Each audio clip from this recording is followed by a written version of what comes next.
Hey, everybody. Glad that you're here tonight. We're going to have yet another one of our great late night chats.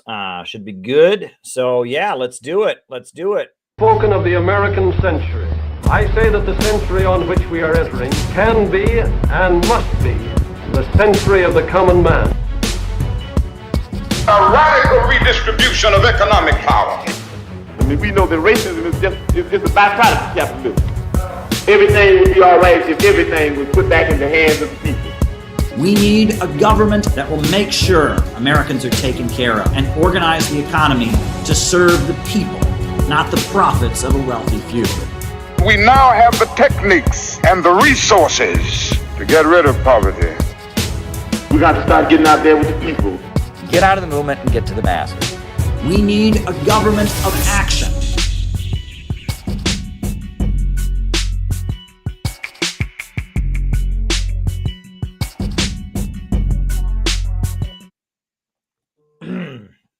Welcome, everybody. I am so glad to be here with all of you tonight. Here I am in my lovely Brooklyn apartment. We got a lot that we can talk about.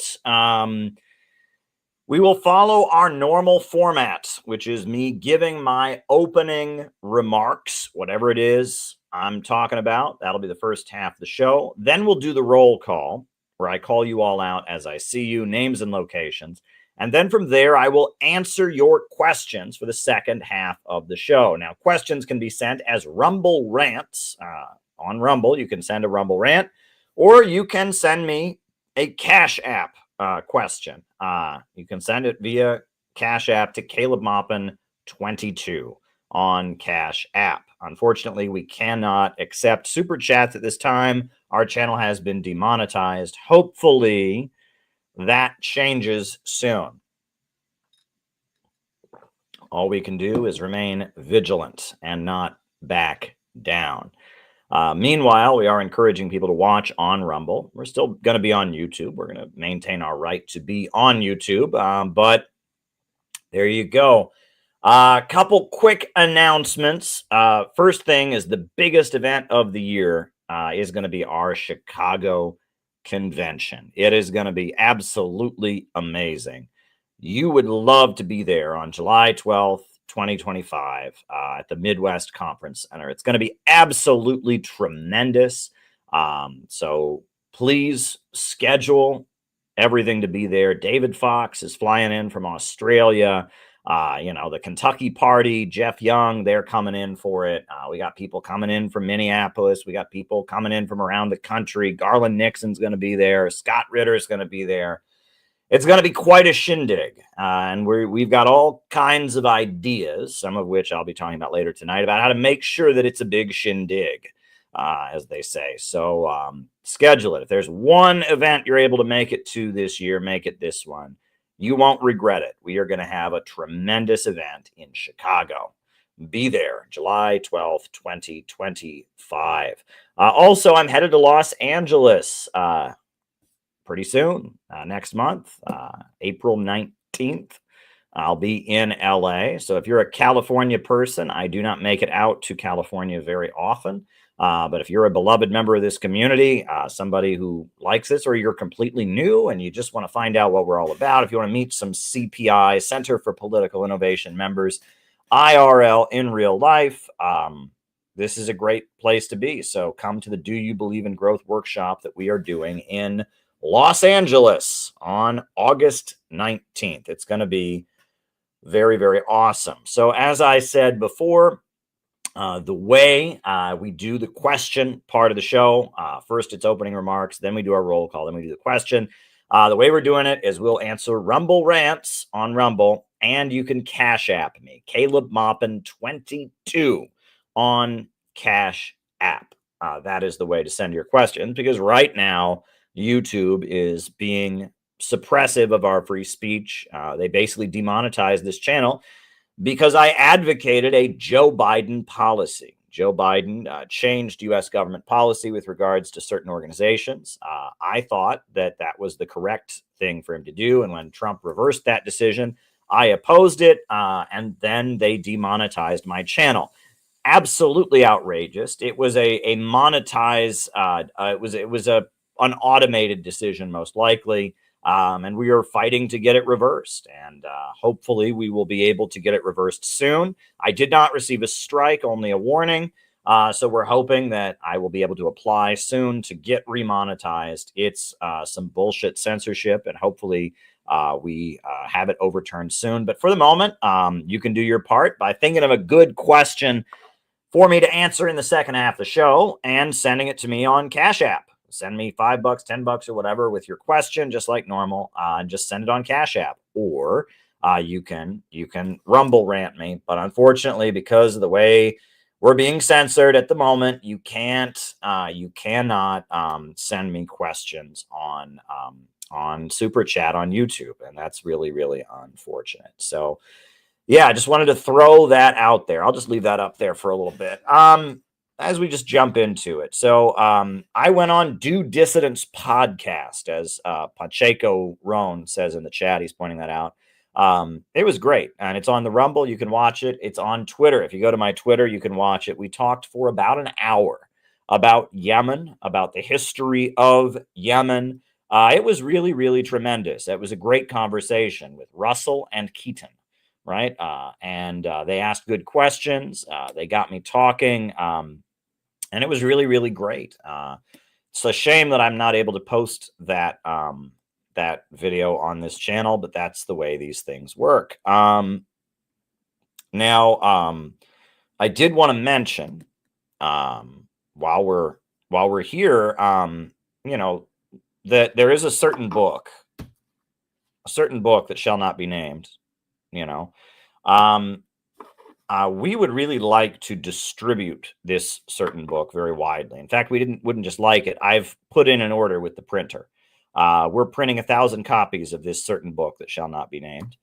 We're printing 1,000 copies, and we're going to be distributing them all over the Chicago area in the lead up to our convention. Because right now the USA is bombing a certain country and a certain people, and we feel that the American people should know who they're bombing and should know the circumstances of the country, and that this is our obligation. We should be raising awareness about who it is that we are bombing and why we're bombing them, and what's really going on, and what side the American people should be on, etc. I don't want to go into too much detail about it. So we have launched a fundraiser. I've already paid for. I mean, it's already being paid for. But if you can help me offset the cost, we have put in an order to print 1,000 copies of a certain book. And it's on GoFundMe. You can also just Cash App me, Caleb Maupin 22. But we've got 1,000 of these coming from the printer. Put in the order today, got the price quote, and approved it. So I will be picking those up from the printer probably next week. So if you can help us offset the costs, Cash App me, Caleb Maupin 22, or you can donate on GoFundMe. We really do believe the American people should know about the crisis in Yemen. Mainstream media is not telling the whole story, and we would like to make people aware of it. So,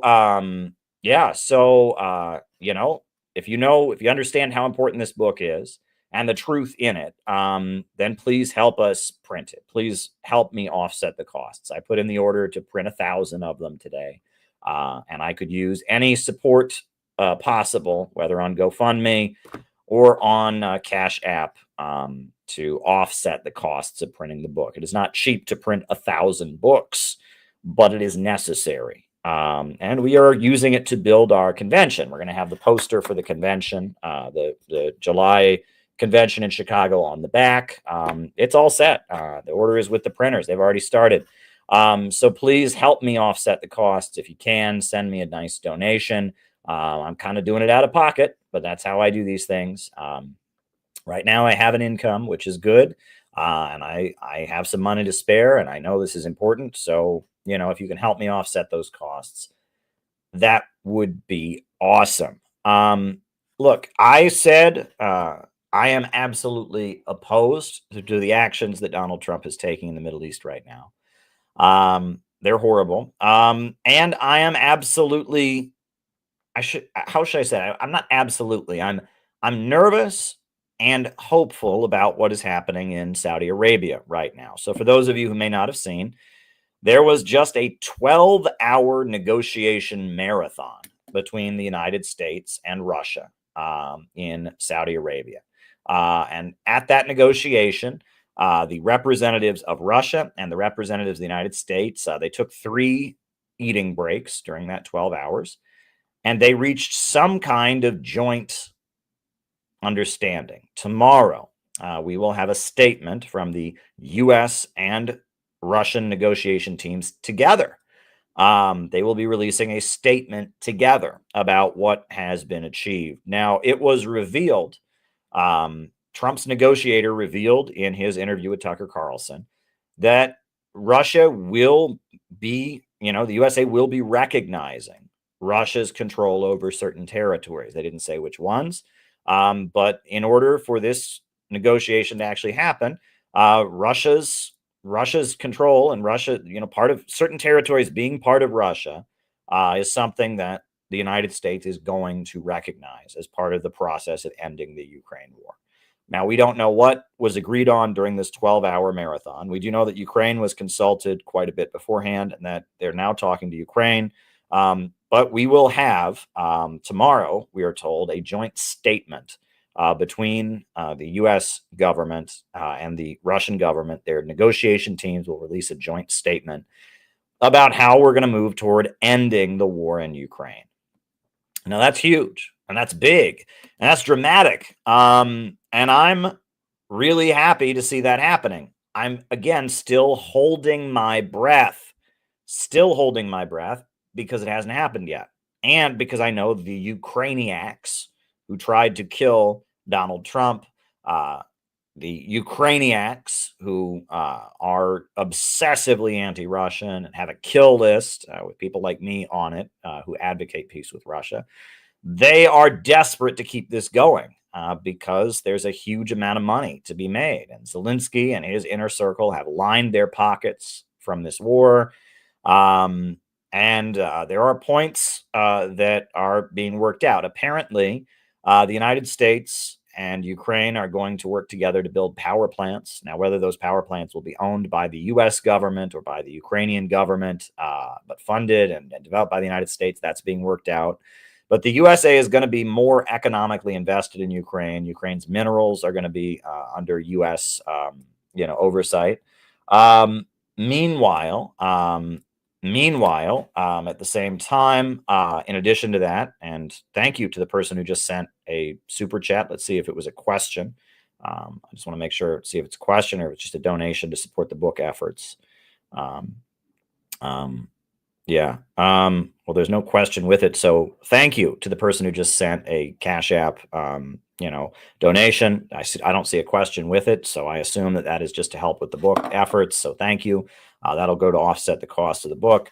But we don't know at this point what exactly the deal is in Ukraine. We do know that the United States is going to be involved in Ukraine economically speaking. The United States is going to have access to Ukraine's minerals, and the United States will have access to Ukraine's power grid to some degree or other. We also know that some territory that Ukraine claims is going to be recognized by the United States as part of the Russian Federation, which is huge. Keep in mind, the USA doesn't even recognize Crimea as being part of the Russian Federation at this point, but that is about to change.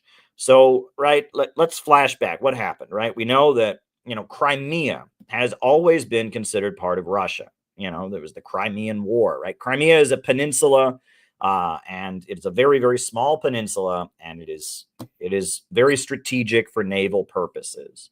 And it has always been part of Russia. When Russia was the Soviet Union, it was not part of Ukraine for the entire first, decades of the Soviet Union. Under Lenin, it was not considered part of Ukraine. Under Stalin, it was not considered part of Ukraine. When Stalin died and Khrushchev took over the Soviet Union, he made a deal where he moved the Crimea, where there's a big Russian military naval base. He moved it to the Soviet Republic of Ukraine. And he did that, and it didn't really matter because they were all part of the Soviet Union. It was kind of like, when you move the border of one state or another state, they're all of the United States. It doesn't change. Now, when the Soviet Union fell, there was a treaty signed between the Soviet Union, between Russia and Ukraine, that said that Ukraine would be part of, that Crimea would be part of Ukraine, but Russia would get to keep their huge military naval base there. And that agreement worked out pretty well. Worked out well throughout the 90s, worked out for quite some time. It worked out well until 2014, when the United States overthrew the Ukrainian government and installed a fanatically anti-Russian government in 2014, the Euromaidan coup. When Euromaidan happened, at that point, the people living in the peninsula, many of whom are Russian soldiers, Russian military people, Russian sailors, on top of that, many of whom do business, right? If you own a store in Yalta, which is a city in Crimea, all your customers are going to be Russian military people, right? If you own a business, a restaurant in Yalta, all the people who come and eat at your restaurant are going to be Russian military people. So when the Ukrainian government was overthrown, a fanatically anti-Russian government was installed, at that point, there was concern that Ukraine might lose, might push Russia's military base out of Crimea. And all the people in Crimea were people who consider themselves Russian, people who are Russian military personnel already, people who do business with this Russian military base that's there. And there was fear that this Russian military base, that it might be removed. So at that point, the people in Crimea took a vote. There was a referendum, and they voted by 97%, 98% to join the Russian Federation. And so they did. They just became part of Russia. They became the Republic of Crimea. Now, the way that was presented in American media was that Russia, quote, invaded Crimea. And it's like, there's so much wrong with that. First of all, you can't invade a country if your troops have already been there for 1,000 years, right? I mean, Russia's military has been in Crimea since the time of the czars, for like hundreds and hundreds of years, for centuries at least, maybe over 1,000 years. And the military was already there, so that's not an invasion, right? And there's no video. Try to find a video of Russian troops rolling over the border and taking Crimea, because they were already there. There was no invasion because they were already there. And the people who live on this little peninsula, they voted to join with the Russian Federation, and the Russian military was already there. And so it was a done deal. Crimea became part of Russia. The United States didn't accept that. I have been to Crimea because, as part of joining the Russian Federation, the Russian government has done a huge amount to economically improve life for the people living in Crimea. They have built the largest bridge in Europe connecting Crimea to the Russian mainland. It's called the Kerch Bridge. And it is the largest bridge in Europe. And it is a bridge that the Ukrainians have flown drones at it. They have bombed it. They have done everything. And it just stays up because it's amazingly powerful. It is a huge, huge bridge. And it is amazingly powerful. And it's just a sign of the strength of Russia. It is just a beautiful piece of infrastructure. This huge, huge bridge connecting Crimea, the Kerch Bridge, it's called. I've been to Crimea. I've been to Yalta, and I attended the Yalta Economic Forum. And that was a great opportunity. I believe it was 2018 that I attended the Yalta Economic Forum in Crimea. And what was neat was there were Syrians who attended on both sides of the Syrian war. There were North Koreans and South Koreans at the Yalta Economic Forum. It was basically all of Russia's business partners from Africa, from Europe, from Asia. China was there in big numbers. They were all there to talk about what money could be made. And, Yalta, right? That's the part of Crimea. It's on the peninsula. It's by the beach. And it's just absolutely beautiful. Very, very warm. It's the summertime. And they have these beautiful hotels, these beautiful resorts that are very peaceful and very comfortable. Yalta is a great place to go on vacation. And so I've been there. I've seen it. It's Russia, right? It is Russia. So, you know, it looks like the United States is going to actually recognize that it's Russia. And it looks like the Donbass regions that voted to break with Ukraine and become independent, and Russia held off and did the Minsk agreement. And now finally, Russia, a couple years ago, felt they had no choice. They had to move in and protect the people there. It looks like those regions, it could also be that the United States will recognize them as being part of Russia also. So this is all very, very big. I'm holding my breath to see what that joint declaration that's expected for tomorrow. I am holding my breath about what it will say. I don't know what it will say. I'm holding my breath about it because it's big and it could mean an end to the Ukraine war. And that's what we all want. And it was a 12-hour marathon negotiation that happened. 12 hours they negotiated, and we will have a statement tomorrow. So I am very anxious to see what happens. What concerns me is what's going on in the Middle East, because Russia is a close ally of the Islamic Republic of Iran, and it appears that Donald Trump is threatening to attack Iran. Now, Atlantic magazine, I've never liked the Atlantic, I'll just be honest with you, right? My first encounter with Atlantic, we had to read the Atlantic Monthly my freshman year of college. I took a course in writing and composition. I actually tested. I took the AP writing exam in high school, and I tested out of the introductory English course.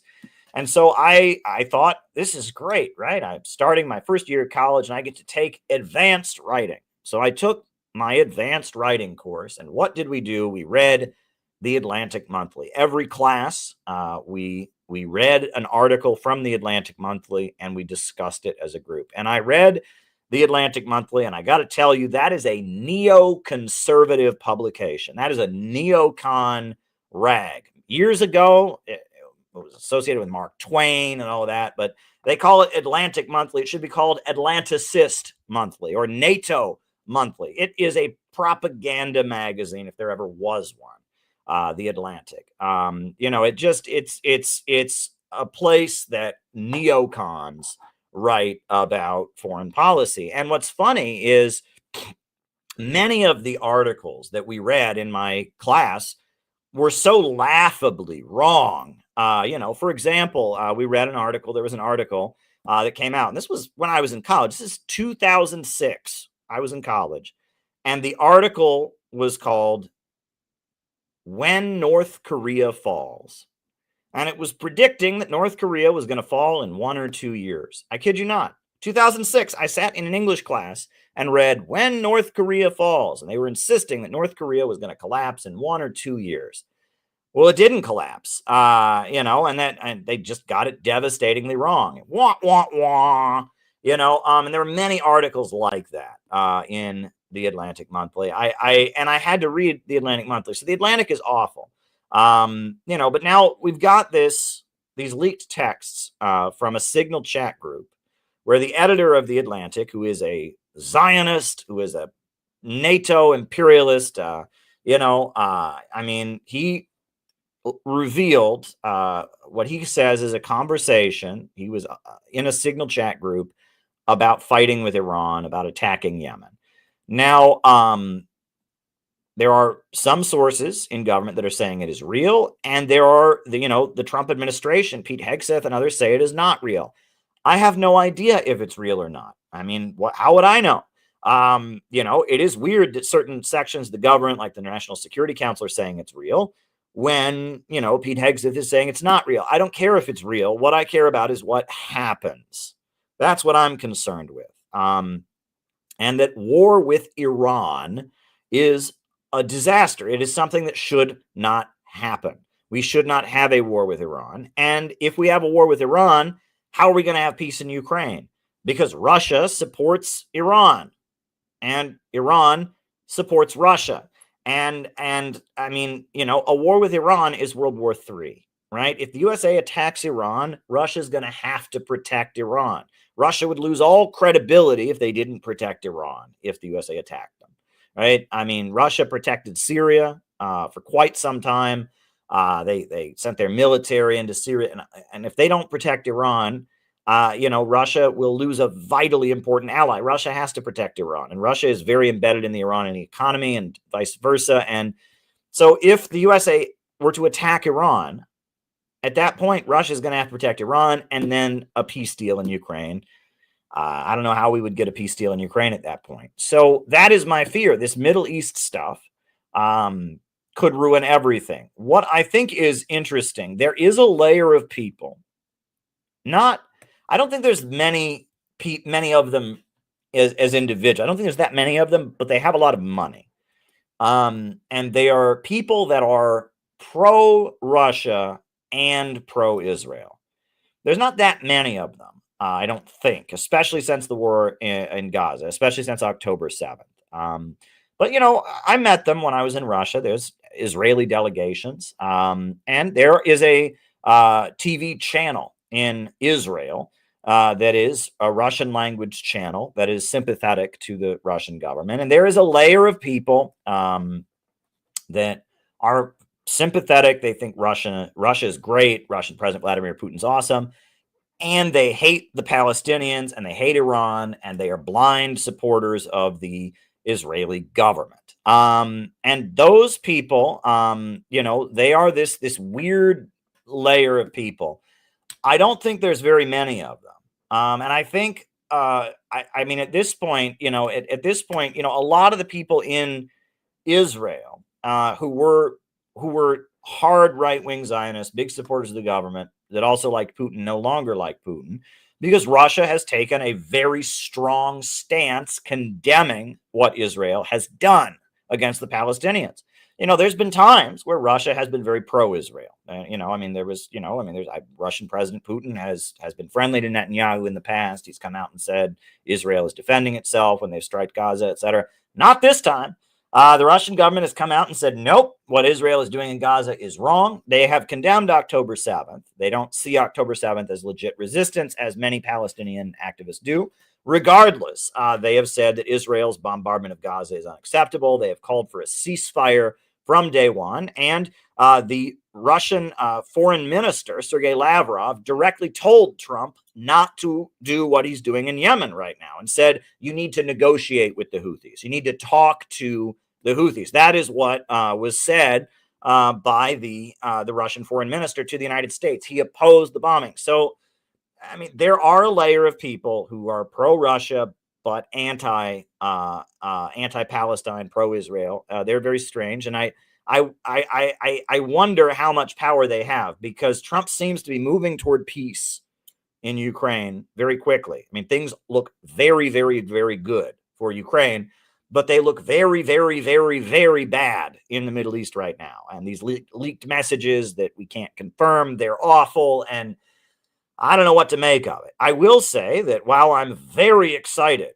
about peace with Russia and all of that, I am very worried about war with Iran, and we need to raise our voices for peace with both countries, right? And, Penny went all by herself out into the streets of Minneapolis with her sign that said, stop bombing Yemen, talk to the Houthis. She did a tremendous bit of outreach that Penny did. And I'm hoping, it looks like I've been talking with people here in New York City and in New Jersey, and I've been talking with people in Los Angeles, and it looks like we might do some outreach about opposing war with Iran very soon. Nothing is set in stone as of yet, but now is the time to raise that message. I think it's really, really important that people hear the message of don't attack Iran, because that would be World War III. Our leaders are not stupid. They have to know.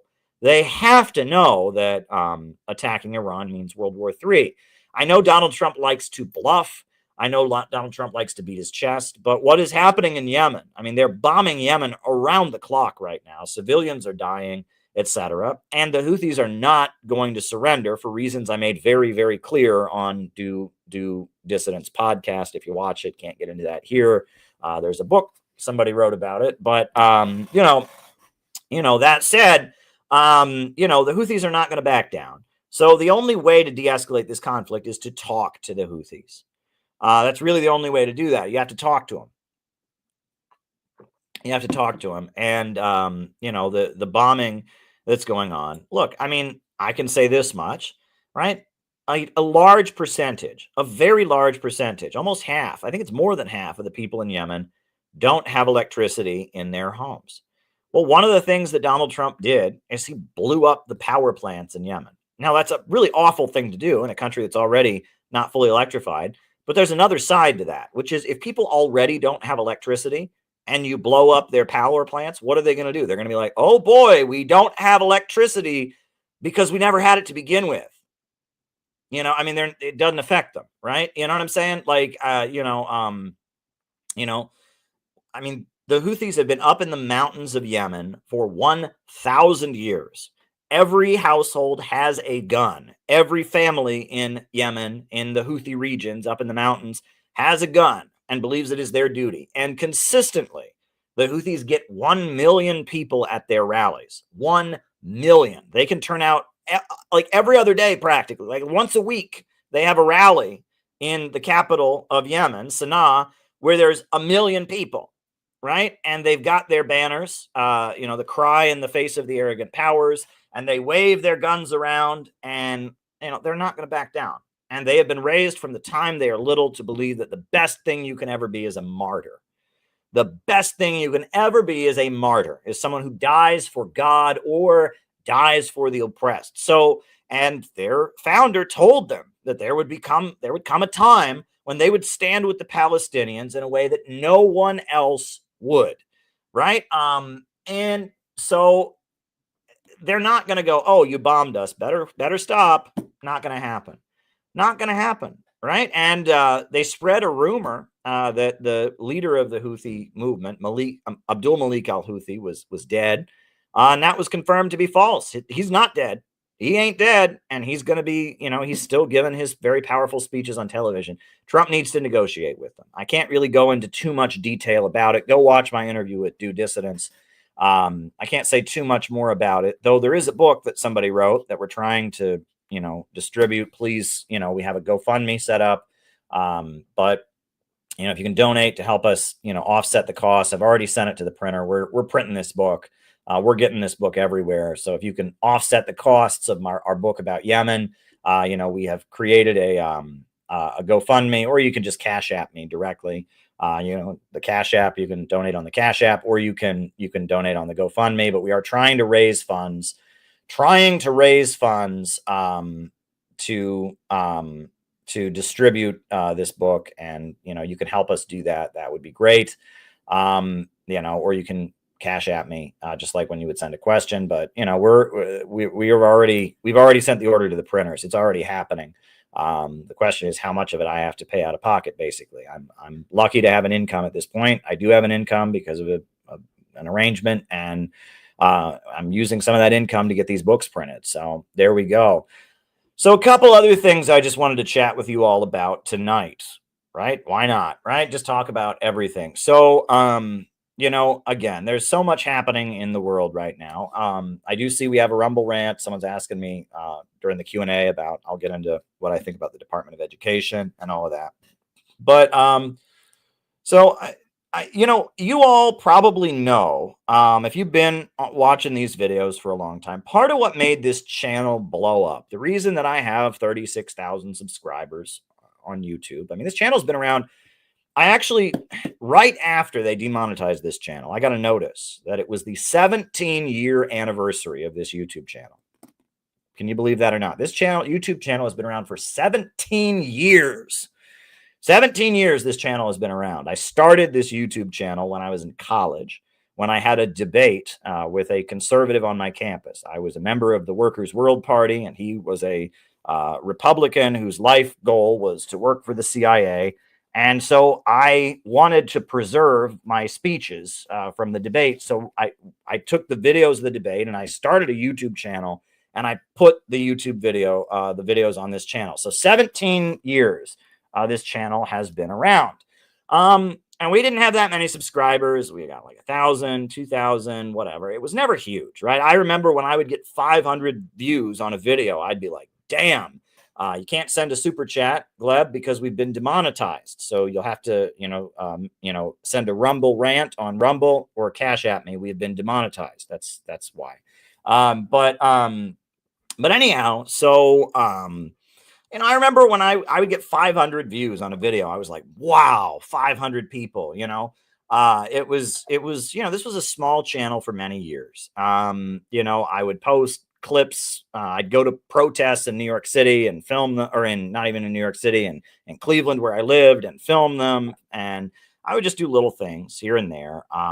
Then I got into journalism, and I started, working for Press TV. I posted my Press TV reports, but they would get maybe 100 views sometimes. And it was, whatever. Right. But then the pandemic happened. And during the pandemic, I got an invitation. Well, first of all, right before the pandemic, I remember it started this way. Right before the pandemic, Lionel, folks know Lionel. He's been on this channel a few times. I've been on his channel a few times. He's just a conservative podcast guy in New York City, radio host. Lionel told me that I should do live streams. And I had never even thought of that. And so I started every Saturday doing live streams. For a while, it was just a thing. Every Saturday I'd come and I'd sit in front of my bookshelf, and I would do live streams. And then I did my live streams. And then out of the blue, I got an invitation to debate somebody named Destiny. And I had no idea who Destiny was. So I asked the other people. We had the Students and Youth for a New America Club at that point. There was a club around different college campuses. Gavin was in Students and Youth for a New America in Illinois. There was a club at New School University. I never heard of Destiny. And I reached out to people and I said, some guy named Destiny wants to debate me about communism. And immediately everyone went, whoa, Destiny? And I was like, who is this guy? So I Googled him and I found out Destiny is a professional video game player. Oh boy. He's from Nebraska. He's half Cuban American. And he is he worked as a carpet cleaner, but he really, really loved to play Warcraft, the video game. And he is the first person to become a full-time Warcraft video game player because he started live streaming his video game playing, right? And he was famous for that. And then he started debating Trump supporters and debating conservatives, and it was getting all these media attention, all these articles, video game players debating conservatives or whatever. So I watched a few of Destiny's debates, and I realized that he uses a technique when he debates people, which is that he tries to force them to come up with a very, very specific model, a very, very hyper-specific blueprint, and then he takes that blueprint apart. And I, as somebody, I was not going to let him do that because that's not how the world works. Real life is not SimCity, as I've pointed out many times. Real life is not SimCity. And there's a whole book called Socialism, Utopian and Scientific by Frederick Engels that explains that, the world comes out of the world that currently is, right? There are conflicts and contradictions in the world that currently exists, and any new world that emerges comes out of our current reality. You don't get a blank slate and you get to design utopia on it. That's a video game. That's called SimCity, the computer game I used to play when I was in elementary school. And it's not SimCity, but I realized that the way Destiny would win these debates with people is he would play SimCity with them. And then he would take apart, well, what about this? Well, what about that? And he would want you to give an ultra specific vision of what you want, and then he would take it apart. So I refused to let Destiny play SimCity with me. I refused. And I said no. And the first hour of the debate, he got very annoyed with me because I would not let him play SimCity with me. So then after that, he just started coming at me with history. The Soviet Union's never accomplished anything. Everyone in Venezuela is starving and dying. And I came back. I had facts. I had assembled a fact sheet with the help of friends, and I just kept coming back at him with facts. And he wasn't prepared for that. And for every time I said something, he'd say, that's not true. And I'd say, well, the New York Times said it on this year. And I came at him with CIA World Factbook statistics. I came at him with all kinds of things. And I blew Destiny away. I just completely blew Destiny out of the park. Nobody was expecting that. And so suddenly I realized I became part of this internet universe called BreadTube. I knew nothing about BreadTube. And then I debated this creature from the Black Lagoon named Vosh, and then I debated somebody else, and then Thought Slime, some guy named Thought Slime was making videos against me, and I was a big part of this internet universe called BreadTube. So then I have a lot of contacts, and a certain source came to me. A certain source came to me to tell me about BreadTube. So, ContraPoints is a character in this BreadTube universe. BreadTube is just all these social media personalities that right after Donald Trump got elected, all these socialists were all over the internet. And they had huge YouTube channels. And Peter Coffin, who was my good friend, he was originally friends with many of them when they were first getting started. It was a Reddit thread called BreadTube about making leftist videos. He was friends with them, but then a lot of them got recruited basically. And they would hate Peter. They would hate Peter Coffin, and they'd go viral, and they'd have hundreds of thousands of views. And there's someone named ContraPoints. She's part of this, and we'll get to her in a second. But anyway, so I'm observing this internet socialist culture, right? Destiny and Vosh and ContraPoints and Thought Slime and all these people. And then a source came to me and pointed out that BreadTube was being advised by Dr. Steve Hassan. Now, who is Dr. Steve Hassan? Dr. Steve Hassan is a kidnapper. Is there any other way to put it? Dr. Steve Hassan is a guy he's from New York City originally. He now lives in the Boston area. And he joined the Unification Church in the early 70s, and he quit after a couple years. And he held a grudge against the Unification Church. And so he started working with people that were called deprogrammers. And they would kidnap people that were in the Unification Church, tie them to chairs, hold them against their will, and browbeat them until they renounced their religious beliefs. And they made lots of money doing this. And it was completely illegal. And there was another guy who did this. I forget his name. The guy who started doing it, but it was kidnapping, deprogramming, where, if you were a parent and your child joined Scientology or joined the Unification Church or joined a communist group or joined any, or whatever, you could hire somebody to kidnap them and unbrainwash them, right? And this is based on the whole brainwashing thing. The idea is that when people join the Unification Church or Scientology or anything, they're being hypnotized, they're being mind controlled, right? It's like science fiction bullshit. So, Steve Hassan did this for many, many years, and he made a name for himself. And he helped the U.S. Congress investigate and expose, or I shouldn't say expose, attack and demonize the Unification Church. They were never able to prove any of the charges against them. Eventually, Reverend Moon went to jail for an obscure tax charge. But it was about politics. It was about the fact that Park Chung-hee, the military dictator of South Korea, who was very anti-communist, who was Reverend Sun Myung Moon was sympathetic with, he was trying to get nuclear weapons for South Korea, and South Korea would then have kicked the U.S. troops out. Park Chung-hee was economically developing South Korea, and Jimmy Carter didn't like it. And that's a whole nother story. But anyway, Steve Hassan was kidnapping people along with other people, and he made a career for himself. Now, a number of his associates went to prison. A guy named Ted Patrick, who was his good friend, went to prison for kidnapping people and torturing people. And his organization, called the Cult Awareness Network, was sued out of existence for violating people's rights. But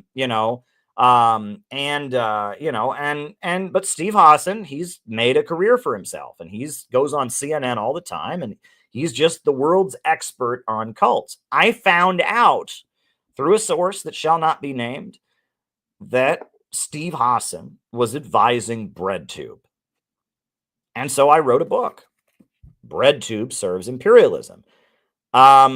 And I just basically used the fact that Dr. Steve Hassan, this cult guru, is an advisor to BreadTube. I used that as a way to talk about how BreadTube's ideas are wrong.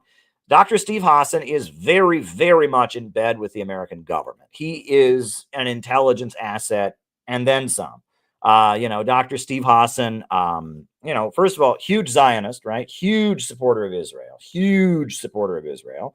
But on top of that, his mentor was Robert J. Lifton, who was the CIA psychologist who invented the theory of brainwashing and mind control, right? Robert J. Lifton. On top of that, Steve Hassan, one of his big talking points, he says China is the world's largest political cult and Russia is a political cult. And he's on and he's basically just a regime change activist. And if you agree with him and if you support mainstream media, you have freedom of mind. And if you don't, you're in a cult and you're brainwashed, right? And he never went to prison for all the kidnappings he was involved in. He now says he doesn't agree with kidnapping people anymore. Oh, isn't that nice?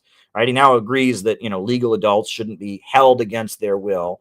He now says he doesn't agree with forcible deprogramming. But then after January 6th, he went on CNN and he said that the whole country needs to be deprogrammed. The whole country needs to be deprogrammed because Trump, and he wrote a book, The Cult of Trump, claiming that Trump is hypnotizing you. If you ever listen to Trump's speech, he's hypnotizing you. I mean, it's so ridiculous, right? Steve Hassan is a con man and a criminal and a kidnapper and an intelligence asset, and that's what he is. And the funny thing about Steve Hassan is that before it became trendy to support trans people, he had a whole thing about trans being a cult. And now he pretends, oh, whoopsie daisy. He doesn't ever talk about that no more. Whoopsie daisy. He forgot all about that. Now trans is not a cult. He never brings that up anymore. But for a while, he said that being transgender was mind control and a cult. And then transgender got trendy and stuff like that. So no one ever quotes him on it anymore. But yeah, Dr. Steve Hassan was advising these BreadTube people. And if you look at it, a lot of BreadTube's content was deprogramming. They claimed to be socialists. They claimed to be communists. They were actually deprogrammers. And that was really all they are, is that the idea was that a lot of young people were getting interested in dissident ideas. They were mad at the government or whatever. They were becoming right-wing. And so BreadTube made all these videos to convince you not to become right-wing. And a lot of the young people that were involved in the Bernie Sanders campaign were becoming real socialists, anti-imperialists or whatever. So they had videos about all of that. And if you say that you're a socialist, and you support North Korea, you're actually a Nazi. It was a deprogramming operation. And it was being advised by an actual intelligence asset, an actual kidnapper and deprogrammer named Steve Hassan. So I wrote this book. And this book, I will say, I have never had a book that created so much controversy. I wrote a book about Kamala Harris, got banned from Amazon, got a huge amount of attention, but no one got mad at me. I mean, maybe Kamala Harris was mad about my book, but other than that, my book on Kamala Harris, it sold a lot, got a lot of attention, whatever. But this book, oh my God, this book, the second it came off the shelf, people were making videos lying about it. They were so angry about this book. But every time they made videos ranting about this book, it sold, right? And this book sold like hotcakes. BreadTube serves imperialism. And it drove them up the wall. It drove them up the wall. And they would lie about it. All any of them ever read was the first chapter, right? Because the rest of it's about like facts and important things. All they cared about was the beginning where I talked about the various influencers and their connections. And yeah, I wrote this book and, they lost their minds. They all made videos lying about it, misrepresenting the content, attacking me. Huge amount of publicity. Jimmy Dore had me on his show to talk about the book. It was groundbreaking. So after I wrote the book, the only evidence I had that BreadTube was intelligence controlled was that Steve Hassan, who's an intelligence asset, was advising them, and that mainstream media was promoting them. The New Yorker magazine did a feature on ContraPoints, stuff like that. That's all I had. Well, then along comes Gray Zone. And Gray Zone found smoking guns. They found documents, receipts showing that Philosophy Tube, Abigail Thorne, was getting paid by the British government, the British intelligence agencies, MI6, which is the British CIA, right? In Britain, they have MI5, which is like their FBI, and then MI6, which is like their CIA. MI6 has a nonprofit, a foundation in Britain, and they were paying Abigail Thorne to make videos promoting the vaccine, opposing people who questioned the vaccine, etc. So right there, we had proof that BreadTube was being funded by the British Empire, by British intelligence. So then what happened, right? After we had proof, all of that, at that point, they all just decided to laugh about it. They think we're CIA. That's crazy. And ContraPoints herself did a whole thing. They think I'm CIA. What a crazy. They just laughed about it. But the evidence was there. It was all there. So then after that, ContraPoints, one of these big bread tubers, she did an entire episode. You can't make this up. With Hillary Clinton, Hillary and Chelsea Clinton. They did a whole 40-minute piece with Hillary and Chelsea Clinton. And it was all about deprogramming and how amazing deprogramming is and how much that she, with her empathy, she thinks about why people might become, right-wing or whatever. And she helps deprogram them. And Hillary Clinton, the woman who murdered Gaddafi and destroyed the most prosperous country on the African continent, after the brutal murder of Gaddafi, she giggled and said, we saw he died. She was chilling with ContraPoints. Hillary Clinton, a woman with blood on her hands, destroyed the most prosperous country on the African continent. Hillary Rodham Clinton, who oversaw the Arab Spring, was running the State Department when Syria was reduced to civil war. You think about ISIS and all the terrible things ISIS has done. You think about everyone who's died in Egypt. Hillary Clinton is responsible for the death of millions of people. And she's sitting there with ContraPoints. They have a whole long episode. And then you can't make this up. Caleb Kane, who's like a really minor figure in BreadTube, he makes a video. He does an interview where he basically admits that they're being directed by the FBI. And he says, I've only met Steve Hassan once. It's actually this exiting extremism network that is part of the FBI. That's who I'm working with. Come on. And I'm just like, and he doesn't even realize what he's saying. He's like, oh, that's crazy. I only met Steve Hassan one time. It's actually exiting extremism, which is this division of the FBI that is all about deprogramming and unbrainwashing people. And he just spills the beans right there that it's Steve Hassan is actually a minor player in it. He's just one guy. It's a whole section of the FBI called Exiting Extremism, according to Caleb Kane, that is directing BreadTube. So he admits it. So I was 100% right about BreadTube, right? And it's one of these cases where I wrote a book. I was like, I had one fact, and I said, based on this fact, it looks like they're intelligence. And then, boom, I was so much more right than I ever realized, right? And it was like, damn, I was right. I was like, I was the tip of the iceberg, so to speak. So what happens? Well, I told you that ContraPoints laughed about it and then started working with Hillary Clinton. Caleb Kane said, so anyway, ContraPoints, right, is one of these BreadTube creatures. Her name's ContraPoints. She's a transgender person from Northern Virginia.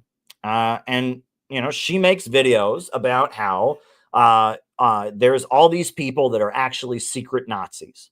That's basically her thing, right? Is that, that there's all these people that are secret Nazis and they make hand signs and they're secret Nazis. And she claims to be a socialist, but it's not about socialism. It's just that the government's been infiltrated by this vast secret Nazi conspiracy.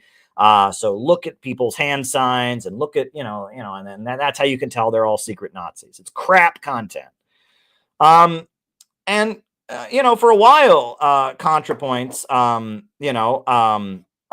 Yeah, and there's more, right? Peter Coffin. I mean, there's a USAID guy on the Nebula board, which is how most of them get paid besides Patreon. I mean, this Peter knows more about this than I do, but I mean, this is just, I mean, it's so anyway, ContraPoints, right? She makes these big, long documentaries that are all about why, conservatives are bad people.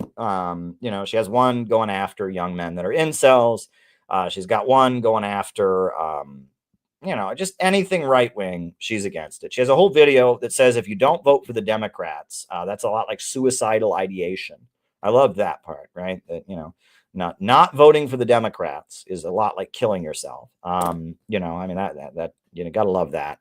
But they're very well produced, a lot of lights and cameras, all kinds of crap. Anyway, ContraPoints, she's getting six figures on Patreon, $100,000 a year on Patreon. Now, $100,000 a year, nowadays in this economy, especially if you live in a major city, it's not that much, except she doesn't do anything. That's the scandal. She doesn't do, she made one video last year, $100,000 a year. And you only have to make one video.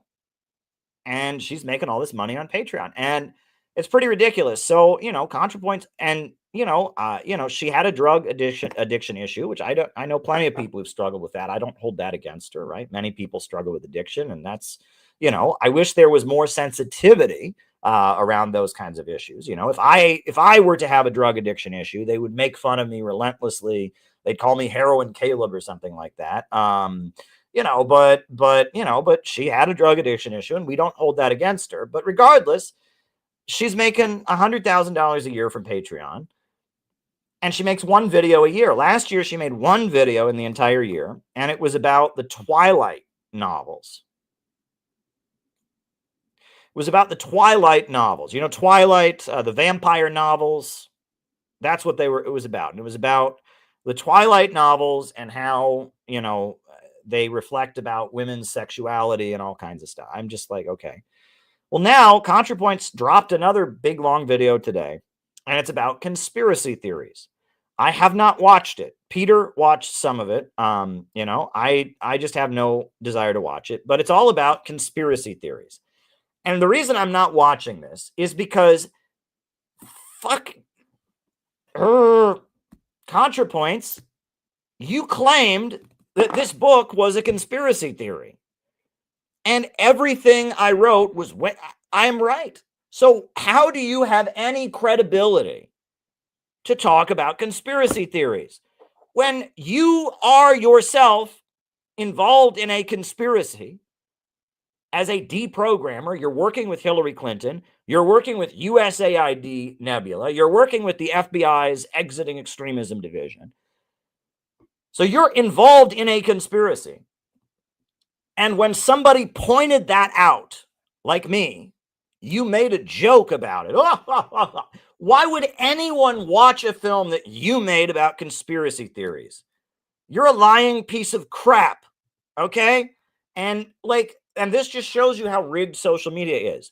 She literally is involved in a government conspiracy to deprogram dissidents. She's involved in working with a deprogrammer and with Hillary Clinton and with the FBI's Exiting Extremism Division. She's getting paid by a corporation with a guy from USAID on the board of it. And she then laughed about the notion that she might have any intelligence connections. And then she comes out of the blue to make, she literally today dropped this big long video, which I have not watched, about warning us about the danger of conspiracy theories. And you look at that and you're just like, I mean, if there's anyone who has no ground and no credibility to talk about conspiracy theories, it is ContraPoints. There is no one less qualified to speak on the issue. If ContraPoints says it's a conspiracy theory, it should probably be true because she herself has been involved in many, many conspiracies. And I mean, it's just absolutely outrageous. Absolutely outrageous that she would make this film. Peter told me that some of it is about saying that January 6th was not set up, was not a government psyop, and it's like, I'm sorry, I've been to so many protests in Washington, D.C. You can't just walk into the Capitol building. If a crowd of people tried to go into the Capitol building during an anti-war rally, during Occupy Wall Street, D.C., they would have, that's ridiculous. The idea that January 6th, when you had Capitol Police taking people around as tour guides and all of that, yes, we can say that a lot of them did things they shouldn't have done. I'm not saying that, people on January 6th should have vandalized property the way they did, or even some of the beliefs that they have. I'm not endorsing the January 6th events, but to say that the government didn't let it happen to some degree, when they have admitted that there were at least 26 FBI assets that were in the Capitol. My goodness, right? But I guess, ContraPoints, who laughed about her own very well proven intelligence,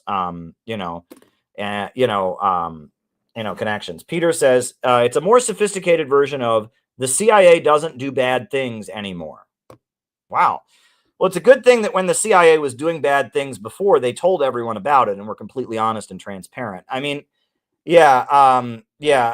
really, the fact that she made this film is particularly outrageous. I will say, I am working on this book that I am writing. The chapter about Jerry Healy is already available, and I'm working on a book about Khrushchev's secret speech of 1956. And how that was used against the global communist movement, and how that became a trope for dismantling organizations, anti-imperialist and neoliberal organizations. I'm doing a lot of research. And as I'm doing this research, I am revisiting a lot of books that I've read over the years and finding the right quotes and different things. And it's going to be a great book. I'm not sure how widespread the readership will be because it is kind of a communist topic. But regardless, it's going to be a good book that is necessary for us organizationally. It's something that CPI members will need to read, because Khrushchevism and the Khrushchevite trope is a very, very important, psychological method for dismantling revolutionary organizations. We very much need to be prepared for Khrushchevite operations, etc. And there are certain tropes that, that we need to be prepared for. And if you start thinking in a certain way, you need to understand this is the Khrushchevite narrative. We are CPI is in a really good spot right now. I'll just tell you that much. We'll talk more about that later. But regardless, I'm working on this book. And I'm revisiting a lot of different things I've read over the years. So, Cass Sunstein. If you don't know who Cass Sunstein was, Cass Sunstein worked in the Barack Obama administration in the White House. Cass Sunstein is married to Samantha Power. Samantha Power was the UN ambassador under Barack Obama. And before that, she was a regime change media activist. She was one of the main promoters of the U.S. military intervention in Yugoslavia and against Serbia. And she was one of the main promoters of the war in Libya. And she and her husband,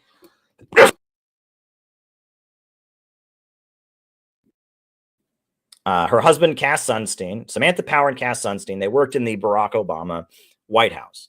Cass Sunstein wrote a book about conspiracy theories, which I read. And I got to tell you, there's a lot of conspiracy theories out there that are pretty crazy, and a lot of people that are in the conspiracy universe that say things that are wrong. But that book by Cass Sunstein, it was the most absurd thing. Basically, what he says is people are more likely to believe in conspiracy theories, and this is probably true to some degree, if they have friends who believe in conspiracy theories, if they have family members who believe in conspiracy theories, or if they live in countries where the government promotes conspiracy theories. Now, that third one, he uses Iran as an example, because in Iran, many people believe 9/11 was done by Israel, and many people in the government believe that in Iran. And outside of the United States, what we consider 9/11 truth is pretty standard, right?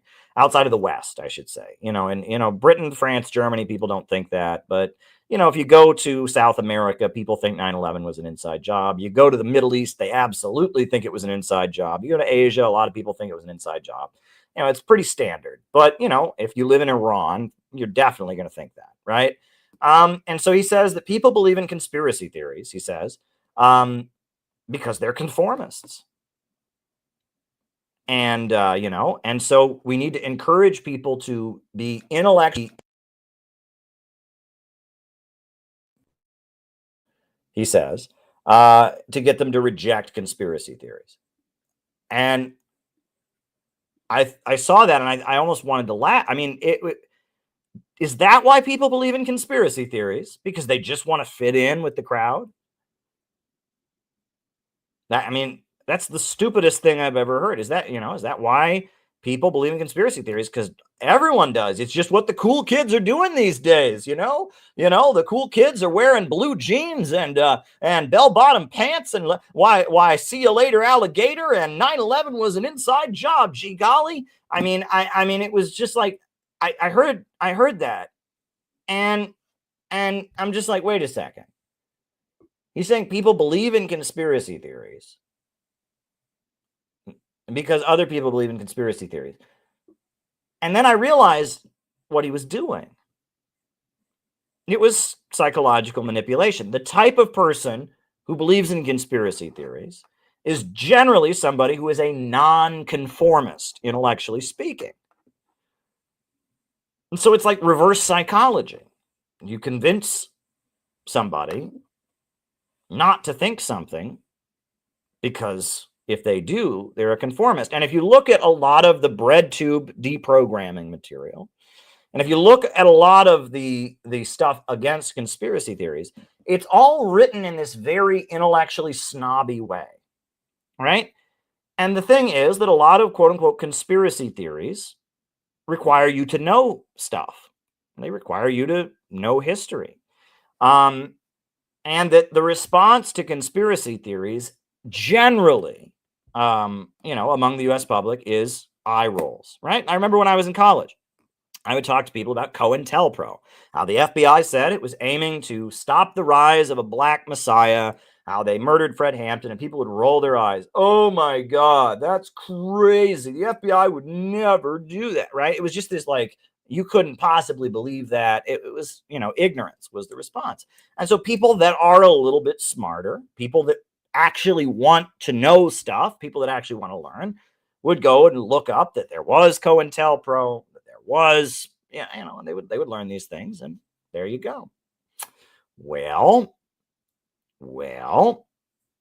now a lot of the anti-conspiracy stuff is written in this, we are so smart, and the only people that would believe these things are crazy. It's written in this like, they've kind of changed the tone. It used to be the response to conspiracy theories was Bill O'Reilly saying, you're a loon. If you don't think Saddam Hussein has weapons of mass destruction, you're a loon. That's what you are. We Americans, we don't have time for all your weird intellectuals. That used to be the response. Now the response is this, they've got this NPR tone in response to conspiracy theories, right?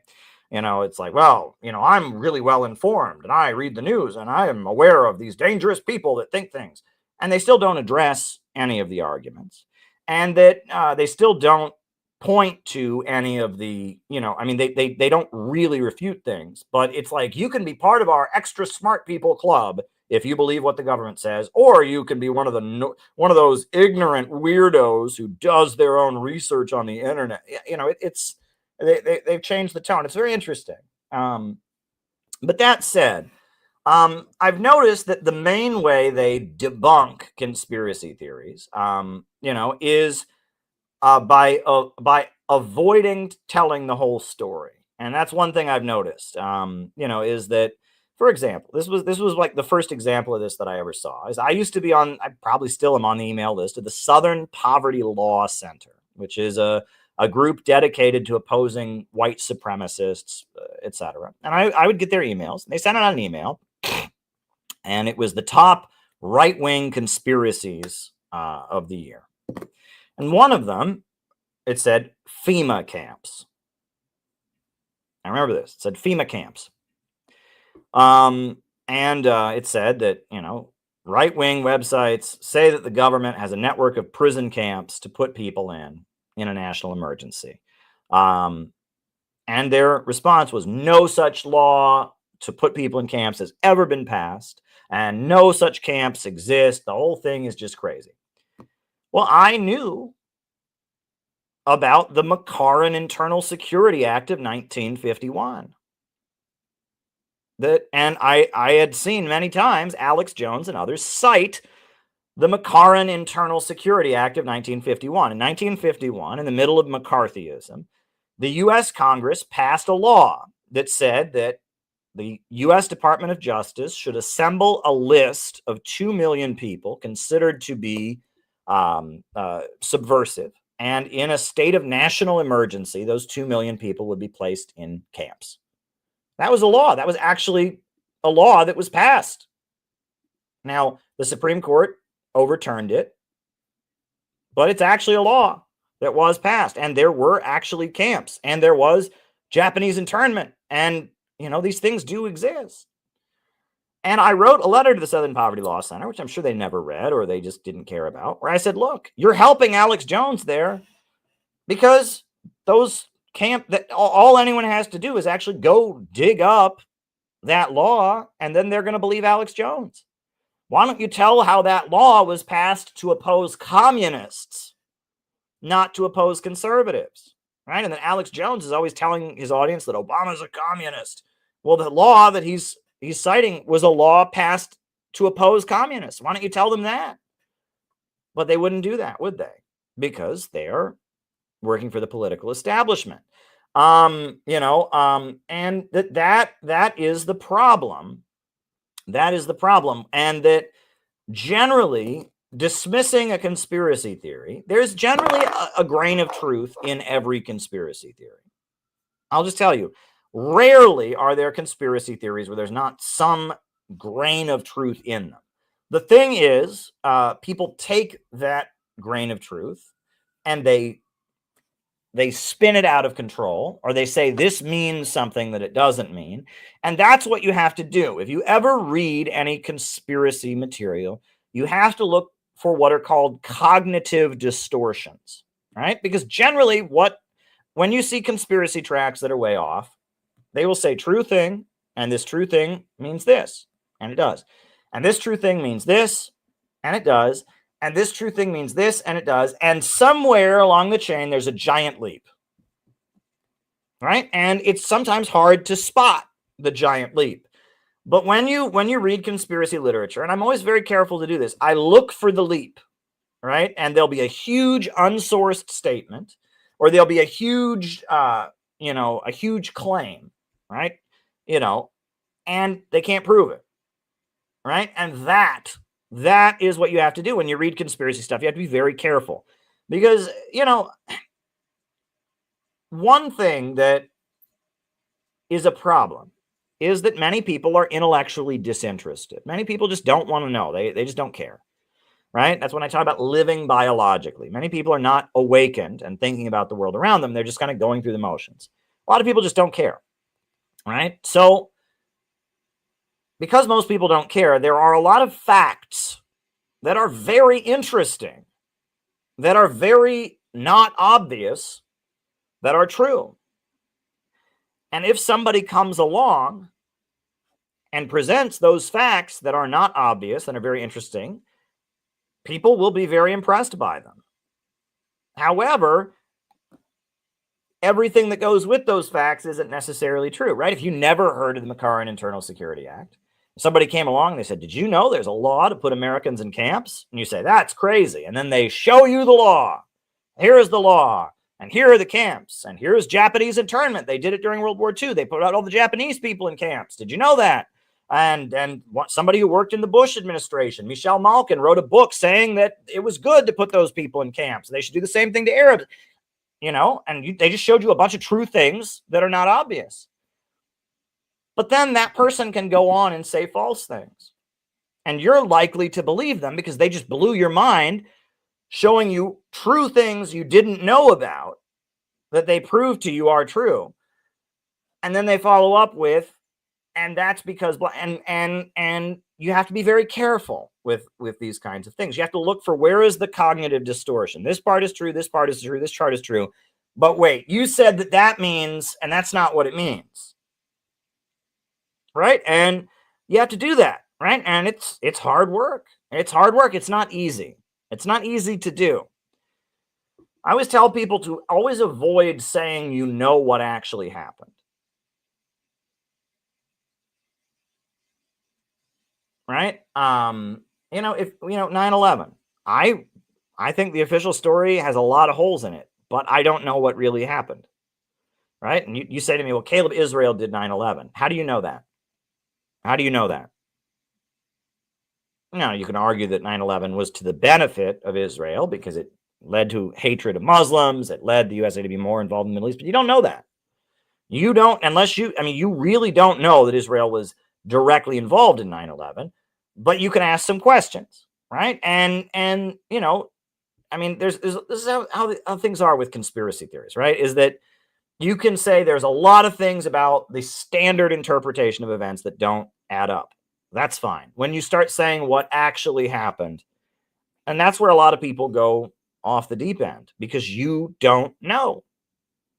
You know, say only things that you know, right? And be very careful. Be very careful. And that one thing I've noticed is that the ContraPoints types are very, very desperate. They really, really want, and this is what they used to do to me, right? They would go through this book and they'd find me saying the most normal thing, and they'd say, aha, he's saying that all Jews are, you know, and I didn't say anything about the Jews, right? You know, it's, they really want to assign something to you that you did not say, right? And so whenever you talk, you know, I just said I don't believe the official story of 9/11, right? If they were reacting to this video, they would pause the video right there and they'd say, aha, see, Caleb says that 9/11 was an inside job directed by the Jews. Did I say that at any point? No, I just said there's something about the official story of 9/11 that doesn't add up. And I stand by that. There's a lot about the official story of 9/11 that doesn't make sense to me. But I don't say I know what actually happened. I ask questions. Why did it take them so long to release the video of the Pentagon? Why, you know, it's a little weird that they were able to find the passport. That's a little odd. You know, and where was the NORAD that protects the skies? Where were they? And you know, and you know, there's a lot of things to ask about 9/11. But I don't know what actually happened. You got to be careful with that. And that the people that it's basically argumentum ad ridicule. And actually, people said this started with the New Atheist movement, right? That this was, and it's funny, I was, you know, I got really, I briefly, I gave the New Atheist movement, I was an atheist, but the New Atheist movement was off-putting to me because it was so pro-Israel. I remember when I was in college, you know, they started out, I remember Richard Dawkins was suddenly everywhere. Richard Dawkins, I am a scientist, and I don't believe in God, and I think that all life just kind of came out of nowhere. I'm Richard Dawkins, right? And he was everywhere. He wrote his book, The God Delusion. He was everywhere. And then there was Religulous by Bill Maher. And then there was, you know, God is Not Great by Christopher Hitchens. He was the most neocon of all of them. But I listened to all of them. And they basically, they started out, the documentaries were all like this. Basically, you know, American religious people are stupid because they're against abortion and they're against gay marriage, right? And then from there, Muslims are dangerous murderers because their religion is dangerous and murderous, and they want to set up, you know, and Islam is like the most evil religion ever invented, right? Christians are bad because of sex, right? And I remember I read Letter to a Christian Nation. It's one of these books, and it was like, yeah, right. Christians are bad because of sex. It was always about sex, right? I mean, you couldn't criticize Christians for anything else, but it was Christians are bad because of their views on sex. And then from there, it went to Muslims are evil terrorist murderers. Muslims are the most evil thing that ever existed, whatever. And Israel, sometimes they wear funny hats. You know, they wear really silly hats.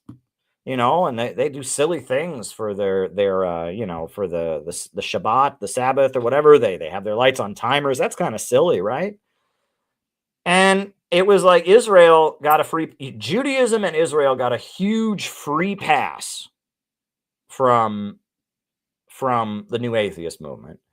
Islam was the most evil religion that ever existed, as far as they were concerned. And on top of that, Christians were bad because of sex. And they were all like that. That was like the exact script. Religulous, the movie with Bill Maher, is like that. And I couldn't stand that. And I got visibly angry. I went to a screening of Religulous that was shown.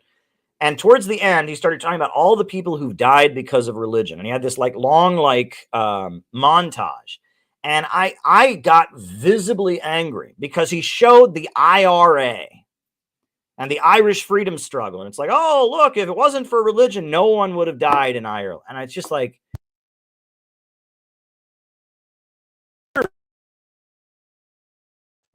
years of colonial oppression, genocide of the Irish people and all of that. And you want to just make it like, oh, if these people didn't believe in this silly magic man in the sky, there never would have been an Irish war. I was like visibly angry. And again, it showed the Palestinians, right? All these people died from the Palestinians. Again, would they not realize that the Palestinian resistance was largely secular in the 70s and 80s, right? And it was just like, no, none of these national liberation struggles would have ever existed, right? None of that would have, the Irish freedom struggle, the Palestinian, none of that would have ever happened if it wasn't for people just being stupid and believing in magic man in the sky. So the New Atheist movement, I just kind of, after, I don't know, I gave it maybe a year at the most, maybe 6 months. I just couldn't stand it because I knew about world politics. I knew about the Palestinians. I knew about the IRA. And I knew that, and I couldn't stand how blatantly Zionist the New Atheist movement was. It was basically religion is bad because it hurts Israel, right? It kind of reminds you of the movie Borat. I don't know if you saw Borat. Borat is Zionist propaganda also, right? Borat, Sacha Baron Cohen. He plays this caricature of a Central Asian Muslim, right? And he walks around, I am Borat, and he's like stupidly anti-Semitic. But the point of the movie though is that he comes to America and he does these like hidden camera gigs with Americans where he he gets on a bus with a bunch of frat boys who get drunk and he gets them to all say racist and anti-Semitic things. He goes to a rodeo and there's some cowboy guy and he says, in my country, we killed the gays. We cut their heads off. And the cowboy guy says, that's what we all do out over here. It's kind of clever. It's kind of witty, but what's the message of the film? Well, first of all, it's portraying Muslims as anti-Semitic idiots, right? Muslims are ignorant, hateful, bigoted idiots, number one. Number two, it's saying deep down, Americans are the same way. We're a bunch of Borats also, right? We're stupid Christians. We're stupid, drunk, frat boy racists. We're cowboys who want to kill the gays. Deep down, Americans are just like Muslims. And we want to kill. And that's why you need Israel. You need Israel to be the giant safe space for the Jews, because deep down, American Christians and Muslims in Kazakhstan were all just a bunch of ignorant Borats who want to persecute the chosen people. That's Zionist propaganda, folks. That is Jewish supremacism.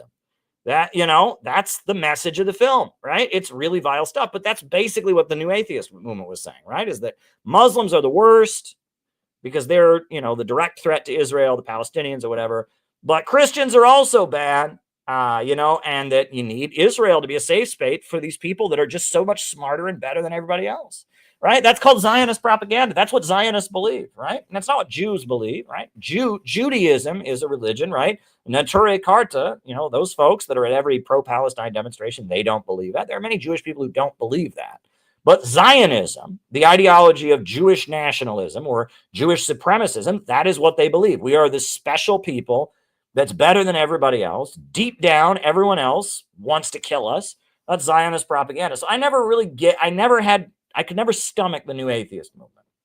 However, there were many people I know who that was a trope they went down, right? Because there was a lot of social media when YouTube was first getting to be big and stuff. It was a really big thing.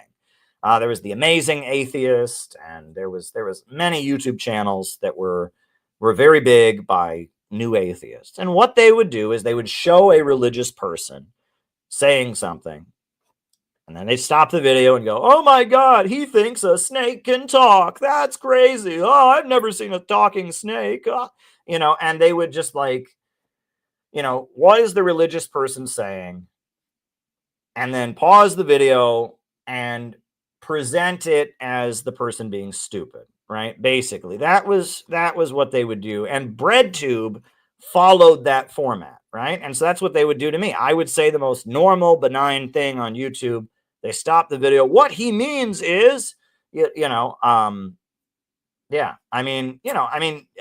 I have literally quoted Lenin's definition of imperialism many times as capitalism in its monopolistic stage, international financial oligarchy, trusts, cartels, and syndicates. And they've said, see, he clearly isn't against capitalism. He just wants to kill all the Jews. No, I'm a Lenin. I mean, that's what Lenin said. Capitalism is in its monopoly stage of finance capital. And that's, and that's BreadTube. And then I've said many times, BreadTube is like the new atheist movement in that it has this weird Zionist anti-populism, right? The people are the enemy, right? That's really what they believe. And that is Atlanticism, really. I mean, Zionism is very much a creation of the British Empire. The British Empire decided, was promoting the idea of creating a Jewish homeland in Palestine long before any Jews were, right? Theodore Herzl, the founder of Zionism, wasn't saying it, but the British were saying it. The British had the idea, we want to colonize and create a settler enclave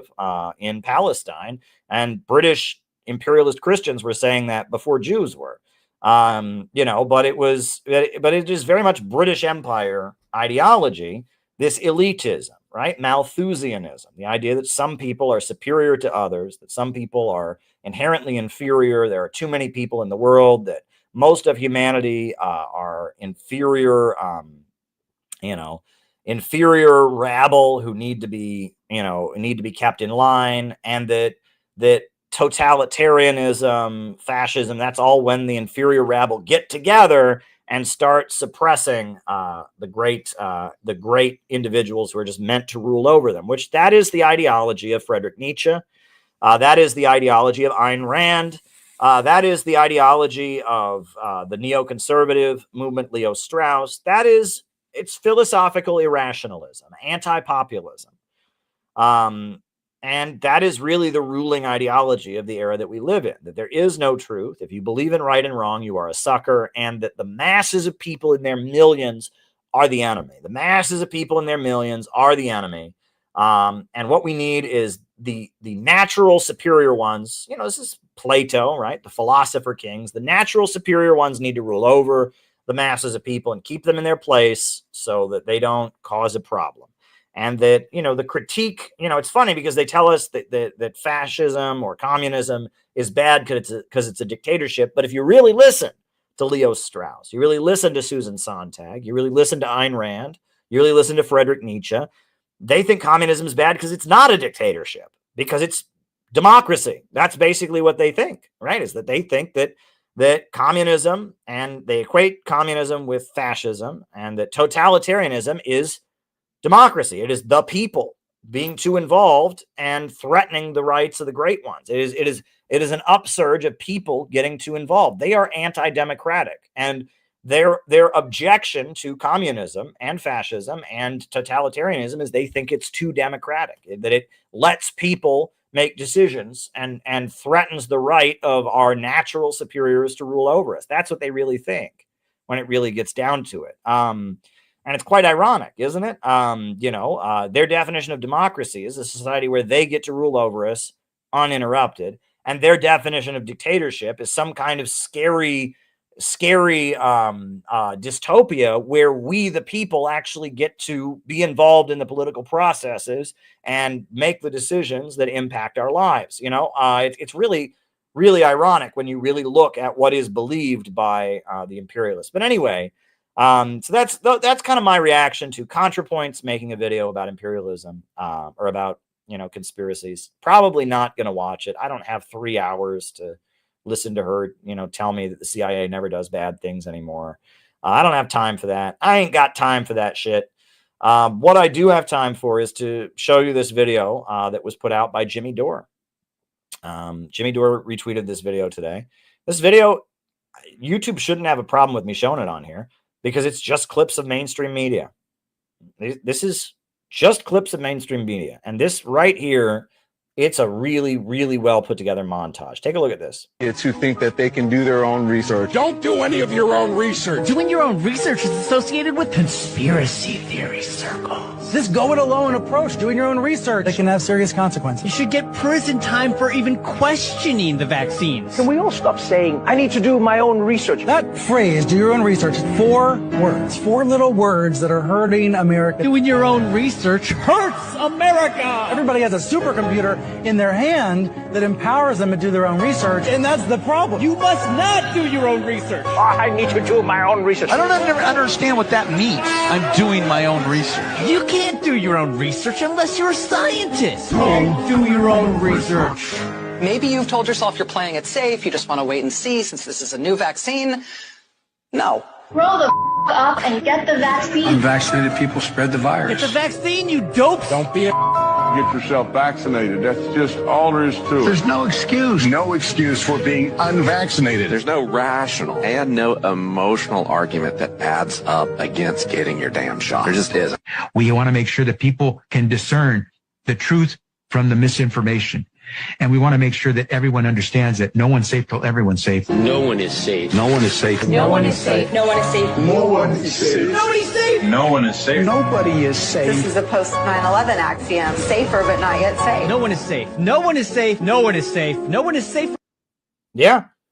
Yeah. I mean, right there, that tells you everything that you need to know. You know, I mean, that's the way they talked to us about various things, you know, and that many people had their channels taken down or their books banned for saying things that we now know to be true. So yeah, I thought that was a great clip. So I will just quickly put on my little 1 minute piece, and then we'll do the roll call. I see we have quite a few Rumble rants that have come in, which is great. Yeah. All right.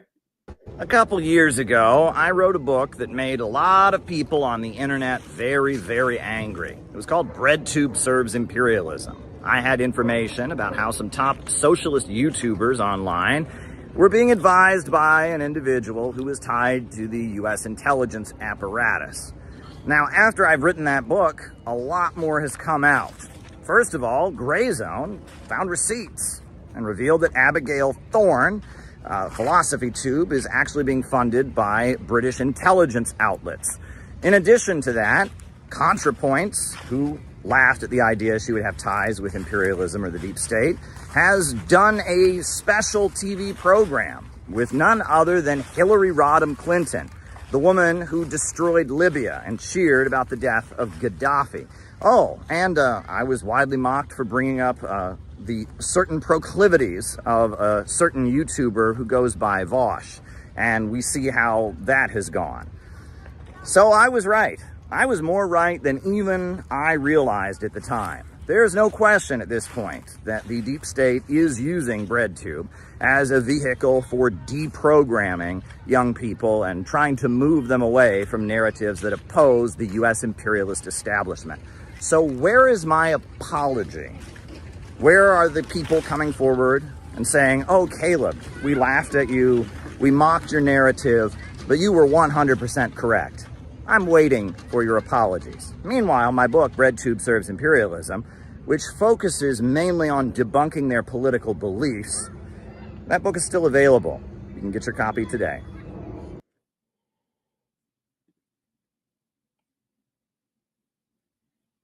There you go. There you go.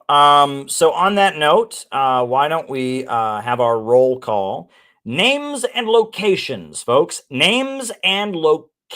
I will call you all out as I see you. We got Mark Jones in Utica, New York. All right. Very good. Great. And we've got Paul Zenev, who is upside down. We got Chad in Spokane. We got Lawrence Johnson in Chicago. Connor, woo, Connor in Colorado. Great guy. Jenny in Cincinnati. Alex in Brazil. Sam in Toronto. Rochester, Minnesota. Peter Coffin, good friend and good member of our community. Muradin in Minnesota. Ryan in Kansas City. Penny in Minnesota. Tony in Tasmania. Gabby Hernandez in Chicago. Kew Gardens, New York. Hi, friends in North Carolina. Mariah. St. David's, Bermuda. Owen missed the rocket back to Earth. Ian Chester in England. Glasgow, Scotland. Phil in Florida. Hi from Mexico. Deha in Seattle. Doing great work out there. Coleridge from Arizona. Brad in Cleveland. Luca, Singapore. Boris in Gary. Yemen. Ontario, Canada. Mexico. Names and locations. Anybody else? Names and Zach in Tennessee. Rice from Adelaide, Australia. Ozzy in New Jersey. Welcome, Ozzy. Good to have you. Names and locations, folks. Names. Oh, Philip High is in the house and he's home from the hospital. We're really glad that you are home, Phil. Glad to have you with us. Great member of our community. Jacob from Wisconsin. Alyssa from Virginia. Jacob from Wisconsin. Anthony in Texas. When you're in Texas, look behind you because that's where Anthony's going to be. All right. There you go. Nakamoto from North. I don't know. I always wonder, is that a joke? Right? You know, you never know when something looks so. I mean, that could be a joke or that could actually be where he's from. Right? So, yeah. So there we go. Names and locations. Names and locations. North Carolina. Very, very good. North Carolina. I thought it was Kakalaki. Was Kakalak is the nickname for it. But there you go. All right. North Carolina. It is a lovely state. They've got Raleigh and Durham and Greensboro and they've got where else? Yeah, they've got a lot of places. Moonlight Beach, California. Very, very good. And they've got, where else do they have in North Carolina? Oh, where's they got Monroe, North Carolina. Where else? They've got oh goodness, Gastonia, North Carolina, right? North Carolina comes up a lot. North Carolina comes on and raise up. Take your shirt off. I'm keeping my shirt on, Leo. This is not that kind of channel, my friend. Right? You know, this is not OnlyFans. This is YouTube. This is Rumble. This is not OnlyFans. So don't do that.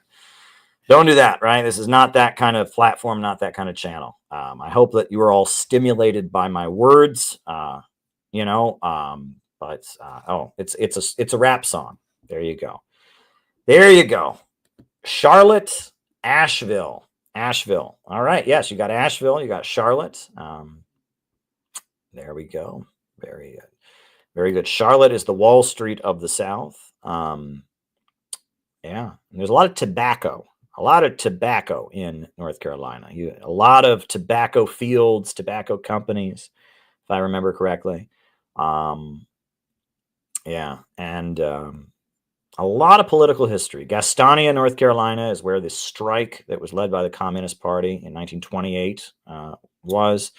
The big textile workers strike. Monroe, North Carolina is where Robert F. Williams and the NAACP took up guns to protect their protests to integrate swimming pools. Robert F. Williams ended up fleeing to Cuba and starting Radio Free Dixie. Greensboro, North Carolina, is where the massacre of communists in 1979 by the Ku Klux Klan happened. Greensboro, North Carolina. Oh my goodness, there's a lot of communist history in North Carolina. A lot. Apparently, it was in North Carolina that or South Carolina that a textile worker shook hands with Roosevelt in 1936 and said, "I'm voting for you because you're the first man in the White House to know that my boss is a son of a bitch." Yeah, there's a lot of politics in North Carolina's history. I believe Reverend Billy Graham is from North Carolina, right? Reverend Billy Graham, who was the big revivalist. He was the kind of the face of evangelical Christianity in the 1950s until his death. Reverend Billy Graham is an interesting figure because he during the 1980s he pivoted in a direction that wasn't totally in line. I mean, he was with sections of the deep state that wanted to negotiate with communist governments, and he went to the Soviet Union in the early 80s. And when he came back, he said Christians were not being persecuted in the Soviet Union. And that was a really big deal. And he had to apologize. And you know, he said he was sorry and he apologized, but he claimed Christians were not being persecuted in the Soviet Union. That was, you know, American media just couldn't tolerate him saying that. Reverend Billy Graham also went to North Korea and visited North Korea in the 1990s. And his son visited North Korea as well. And he had a particular, you know, and that's particularly interesting also, right? So I don't know. Billy Graham is an interesting character, and he's from North Carolina. What else do I know about North Carolina? Right. Was the last Southern state to join the secession because there was a lot of Unionists. Well, that's admirable. Yeah, very good. All right. So we have a number of Rumble rants that have come in, and I will start answering those Rumble rants soon. And if you would like to send me a question, you can send me a question via Rumble rant or Super Chat. But what I generally do to give people a chance to send in their questions is we have kind of a tradition here. We don't do it every night where I put on some music. And I need to go get some more water. And so we're going to put some music on. I just don't know what music it will be.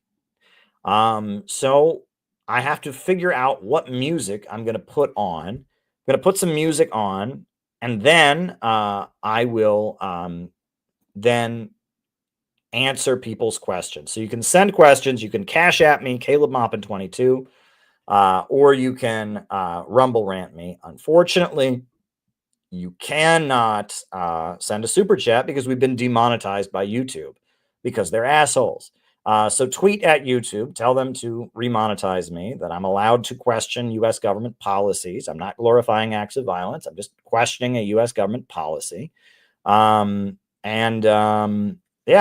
if you can, if you can do that, that would be awesome. And now I have to find a song to put on for you all while you all send your questions. You either Cash at me, Caleb Maupin 22, or you send a super chat. And then from there, I start answering questions. That's what I do. So what piece of music will I put on? Right? I am tempted to put on my favorite march. Right? This is my favorite march. It has been my favorite march since elementary school because I played it in the marching band. And I really like the melody of what's called the Manhattan Beach March. It is one of John Philip Sousa's marches, and it has 3 movements, and it's really short. It's not that long, so maybe I'll have to put on some other music at some point. But this is called the Manhattan Beach March. I really, really like it. I like music that, again, I've learned to appreciate music that is not emotional, but rather intellectual, right? And that there's 3 movements in the Manhattan Beach March. There are three movements, and one of them, the mid movement, the first one is just kind of a regular march, and the closing is just kind of a regular march.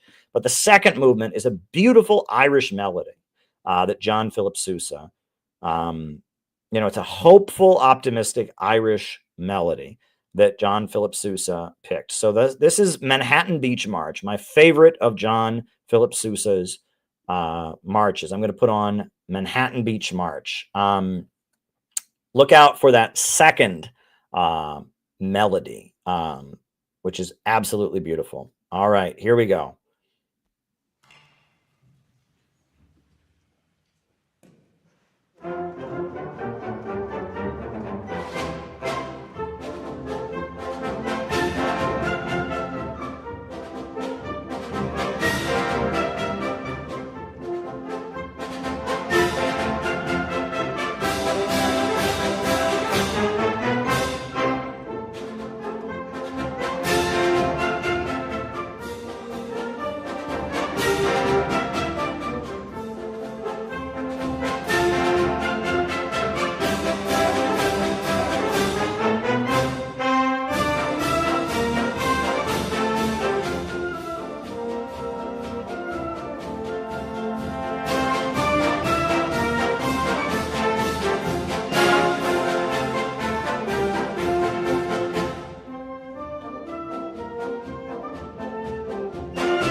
Gotta unmute.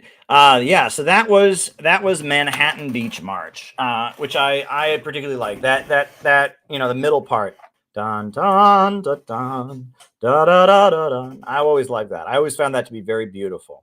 The rest of it is kind of your typical martial music, but that part I find to be very, very beautiful. Now, somebody in the chat suggested I play Down in the River to Pray, which is a great song. Actually, that's an old Southern Baptist hymn that I really like. I just have to find a version I can get away with playing on here, right? I can't do a version that's very, very famous. I have to find if I can't, I might have a problem if I pick like one that's very, very popular. But yeah, I can put on Down in the River to Pray. That is a great gospel hymn. It's about getting baptized in the river, right? And we can put that on as well. That would be great. I think Down in the River to Pray would be a great song to put on here. And then I will start answering people's questions. So if you got any questions, you can send me a super chat on Cash App, Caleb Maupin 22, or you can send me a Rumble rant, and I can do a Rumble rant. I cannot, unfortunately, do a super chat, but you can Cash App me. So just Cash App me. Somebody sent me a great donation on Cash App earlier, and it was very, very, very appreciated. And if you want to donate toward, printing this book, I'll probably talk more about that later, but yeah, that would be great. But yeah, Cash App is the best way to send me stuff. You can also do it on Rumble. So yeah, I'm just looking for a version of Down in the River to Pray that I can play on here and not have a problem. So because there's a lot of very, very famous people who performed it. All right, this group I think will probably let me play it. So here we go. Just let me get the video here. We'll do Down in the River to Pray, which is a very classical gospel hymn. It's a good one, right? I mean, this is Americana, so to speak, and it's good Americana. So we'll do Down in the River to Pray. Then I will start answering questions. So there we go. All right. Down in the River to Pray. Here we go. Right. we'll put on this Down in the River to Pray.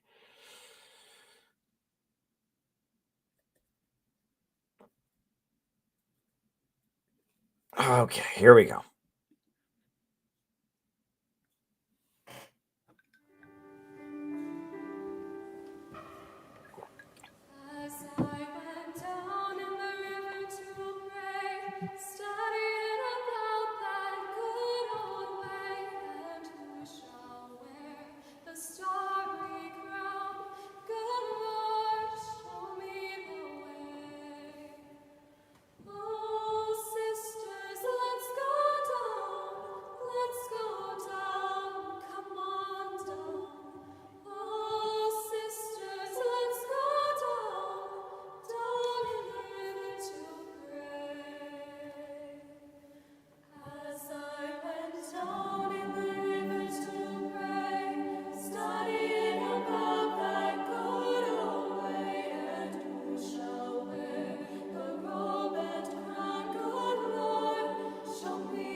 Yeah.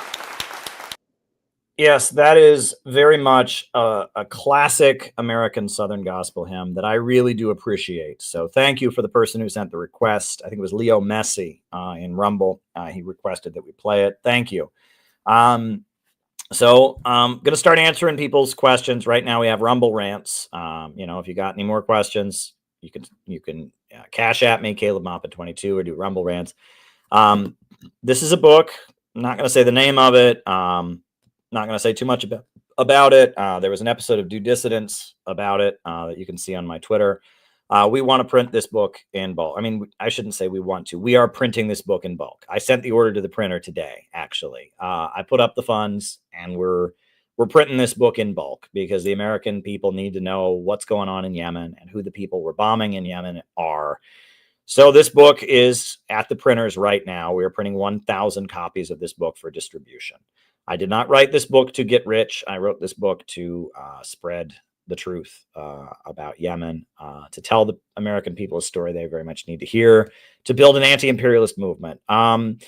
So I would like if you all could help us to offset the costs of printing. It's a special edition of this book that we printed we printed for the convention of CPI. The poster of the convention is going to be on the back.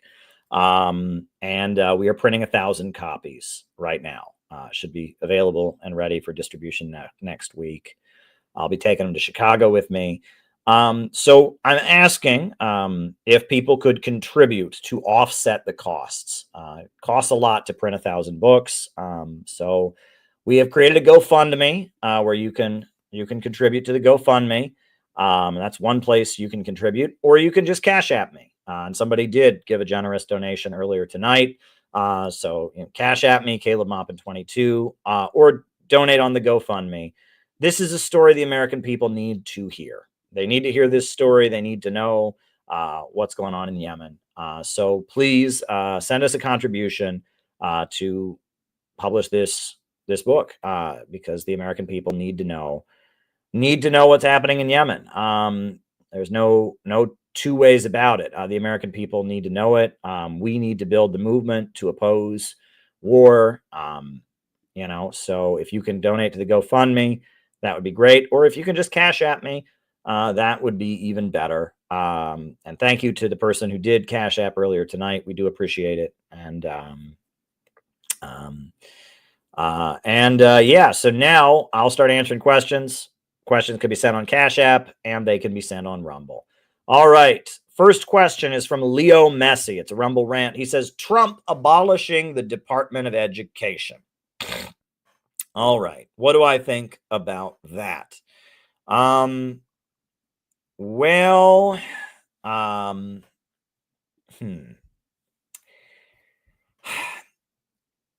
First things first. You cannot cut your way into economic growth. I can't say that enough times, but it's true. You cannot cut your way into growth. Getting rid of thousands of high-paid federal employees who have good-paying jobs with benefits, that's already having an impact on the economy. I worry it appears there's going to be some kind of economic meltdown on the horizon. And I worry that that'll be utilized to oust Donald Trump. Not that Donald Trump is, being great. I really don't like what he's doing with sending people to El Salvador. I really don't like what he's doing with bombing Yemen. I don't like what he's doing with Mahmoud Khalil. There's a lot of things I don't like about Trump. That said, we're very much worse off if the pro-war and pro-political repression forces, the pro-FBI forces, are able to displace him. And ultimately, an economic crisis could be a moment for Donald Trump to really step up. I mean, if he took dramatic moves, if he used Pentagon funds to rebuild America, if he provided immediate relief to those affected in an economic crisis, he could become very, very powerful very quickly. But that said, right now, his policies, Elon Musk is bringing about the Department of Government Efficiency, is bringing about these layoffs.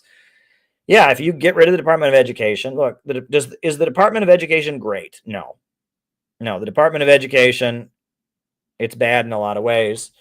But that said, those are all good paying jobs. And that's the thing. It's a lot of these government agencies do bad things, right? FBI, USAID, they do awful things. And we're in this weird moment where it's like we're seeing a state apparatus that has been overseeing the decay and collapse of America being completely dismantled. And I'm not mourning that state going away necessarily, but there's going to be economic consequences. And the idea that the free market will just solve all of this, I mean, that's not the case either. I find it interesting, some of what's being published by conservatives in defense of Trump getting rid of the Department of Education. They're pointing out the Department of Education has no real authority. And that's actually a very interesting truth, right? That education is a state matter. And the Department of Education, aside from laws passed by Congress, really doesn't have the power. They publish guidelines about things and proposals. And I can understand that conservatives really don't like the Department of Education because the Department of Education tends to, on a national level, oppose things that conservatives do on a local level. Like, there was the infamous transgender memorandum. That really made a lot of conservatives mad when Obama's Department of Education, wrote a memorandum urging schools to be more accommodating to transgender people. That made a lot of conservatives very angry. And so, and there's a lot of policies. I'm not going to go into too much detail, but there's a lot of things about American education that are very different on a local level. And other than like Supreme Court rulings and laws passed by the U.S. Congress, the Department of Education really doesn't have the ability. They passed this, they wrote this memorandum about transgender stuff. Did it change what they do? No. Right. And there are plenty of schools, I'm sure, in very conservative areas that, if your kid is transgender, they're just going to be like, well, that's not our problem, and there's many examples of that, there are many examples of things. I'm just curious. What was disgusting? I'm just asking, what was disgusting? You want to share can you share with the rest of the class, Mr. B, what was disgusting? You wrote, wow, that was disgusting. What was disgusting? Right. What are you referring to? Can you let us know? Maybe fill us in. I'm just curious. Sorry. I just saw someone in the chat saying that something was disgusting and I was curious what it was. But anyhow, but yeah, the Department of Education. Oh, he's referring to Israel and their atrocities. Well, yeah, right. And the filmmaker, I did hear about this. That's, man, my goodness. But don't criticize Israel or else you're a terrorist, right? If you criticize Israel, you're a terrorist. Wow. All right. Next question. Prajnabat says land versus sea empire. Iran is the heart of the Silk Road, right? The Belt and Road Initiative, well away from the sea projected power. Well, right. There was the maritime Silk Road, but there was the land Silk Road, and Iran was at the center of that. And the Silk Road is very much how the breakthroughs of Chinese civilization got to Europe. The printing press was originally developed on the Korean Peninsula. Then in China, they adopted it. They started having paper currency in China. Marco Polo brought back the printing press to Europe. And then eventually Gutenberg started his own printing press in Germany. And that's how we got the printing press in Europe and the Bible and all kinds of things. And that the land Silk Road is very much an example of the whole sea power versus land power, because cultures have to trade with each other. Cultures have to, and the land Silk Road is, there was economic relationships and development being built all along the Silk Road. It was very much about land development, whereas sea power is just about controlling trade routes by brute force. There is a difference. That's what geopolitics and geopolitical analysis gets into. All right. Thank you, Prajnabat. Thoughts on the coalition of the willing and the calls for the rearmament of Europe, particularly France. Why is the EU so obsessed with the Ukraine war and when the U.S. is quitting? So the coalition of the willing was when George W. Bush invaded Iraq. George W. Bush invaded Iraq, and Germany was not interested. France was not interested. Most of the NATO countries said no. Britain went along with the United States. And so Bush built the coalition of the willing. That was various countries that were aligned with the United States in the Iraq War. And it got kind of silly. Like one thing that Bush did is he talked about the old Europe versus the new Europe. So all the formerly communist countries that had been overthrown and had like free market governments like Romania and Estonia and countries like that, they were with Bush. And so Bush said, this is the new Europe. It's the old Europe, like France and Belgium and Germany. They're against me, but it's the new Europe of Estonia and Latvia. They're the ones that are supporting the coalition of the willing. And people kind of made fun of that because it was like all the like hardcore NATO countries were against Bush's invasion of Iraq, and Britain, and then all of these Eastern European, very impoverished countries that were very reliant on U.S. Aid, they joined with it. And that was the coalition of the willing. And I think Michael Moore made a lot of jokes about it in Fahrenheit 9/11. I think there was a country in Africa that actually volunteered to send a bunch of monkeys, literally monkeys, to offset, landmines. And that was not a joke. They actually did have monkeys in this African country, and they offered to send monkeys to offset landmines in the Iraq War. Cameroon was a country that supported the U.S. war in Iraq, and it was basically it was developing countries that were reliant on the United States, that wanted to get points with the United States, went along with it, and Britain, and that there was a clear difference between U.S. imperialism and British imperialism and French, German, Italian. The European mainland was against the Iraq War. Nowadays, especially now, it seems that the European mainland wants to continue the Ukraine war, as well as the British, and it's America that wants to end the Ukraine war. And it's kind of a reverse of the Bush era, right? That's interesting. It's certainly interesting. And there's a lot that can be said about that. So why were the European mainland countries against the war in Iraq? Was because the war in Iraq was about oil. It was about dominating oil markets, and oil is the American and British territory, and the European mainland countries, France, Germany, etc., have always resented being reliant on the British and the Americans for oil. And that's why France imported a lot of Saddam Hussein's oil, because they didn't want to buy it from the British. That's also why France is a huge promoter of nuclear power. France not only has nuclear power, but it exports nuclear power. The French nuclear power, industry was started by a French physicist who was a member of the Communist Party. And that, Britain and America are oil-based, and they hate nuclear power, and they've funded environmental activism. Big oil in America, and Britain has engaged in environmental activism against nuclear power, and that was very much a war about destroying a major oil-producing country that was a competitor with American and British oil. And the French, Germans, etc., they resented that because that would create more of a monopoly for American and British oil. And that oil is really a big point of contention between the European mainland and the British. Now, the issue, though, with Russia is a little bit different. I mean, obviously, the main reason they hate Russia is because Russia is an oil exporting and natural gas exporting country. But the main thing is that in France and in Germany and in Belgium and in Italy and all these places, the whole political establishment has been set up to oppose Russia.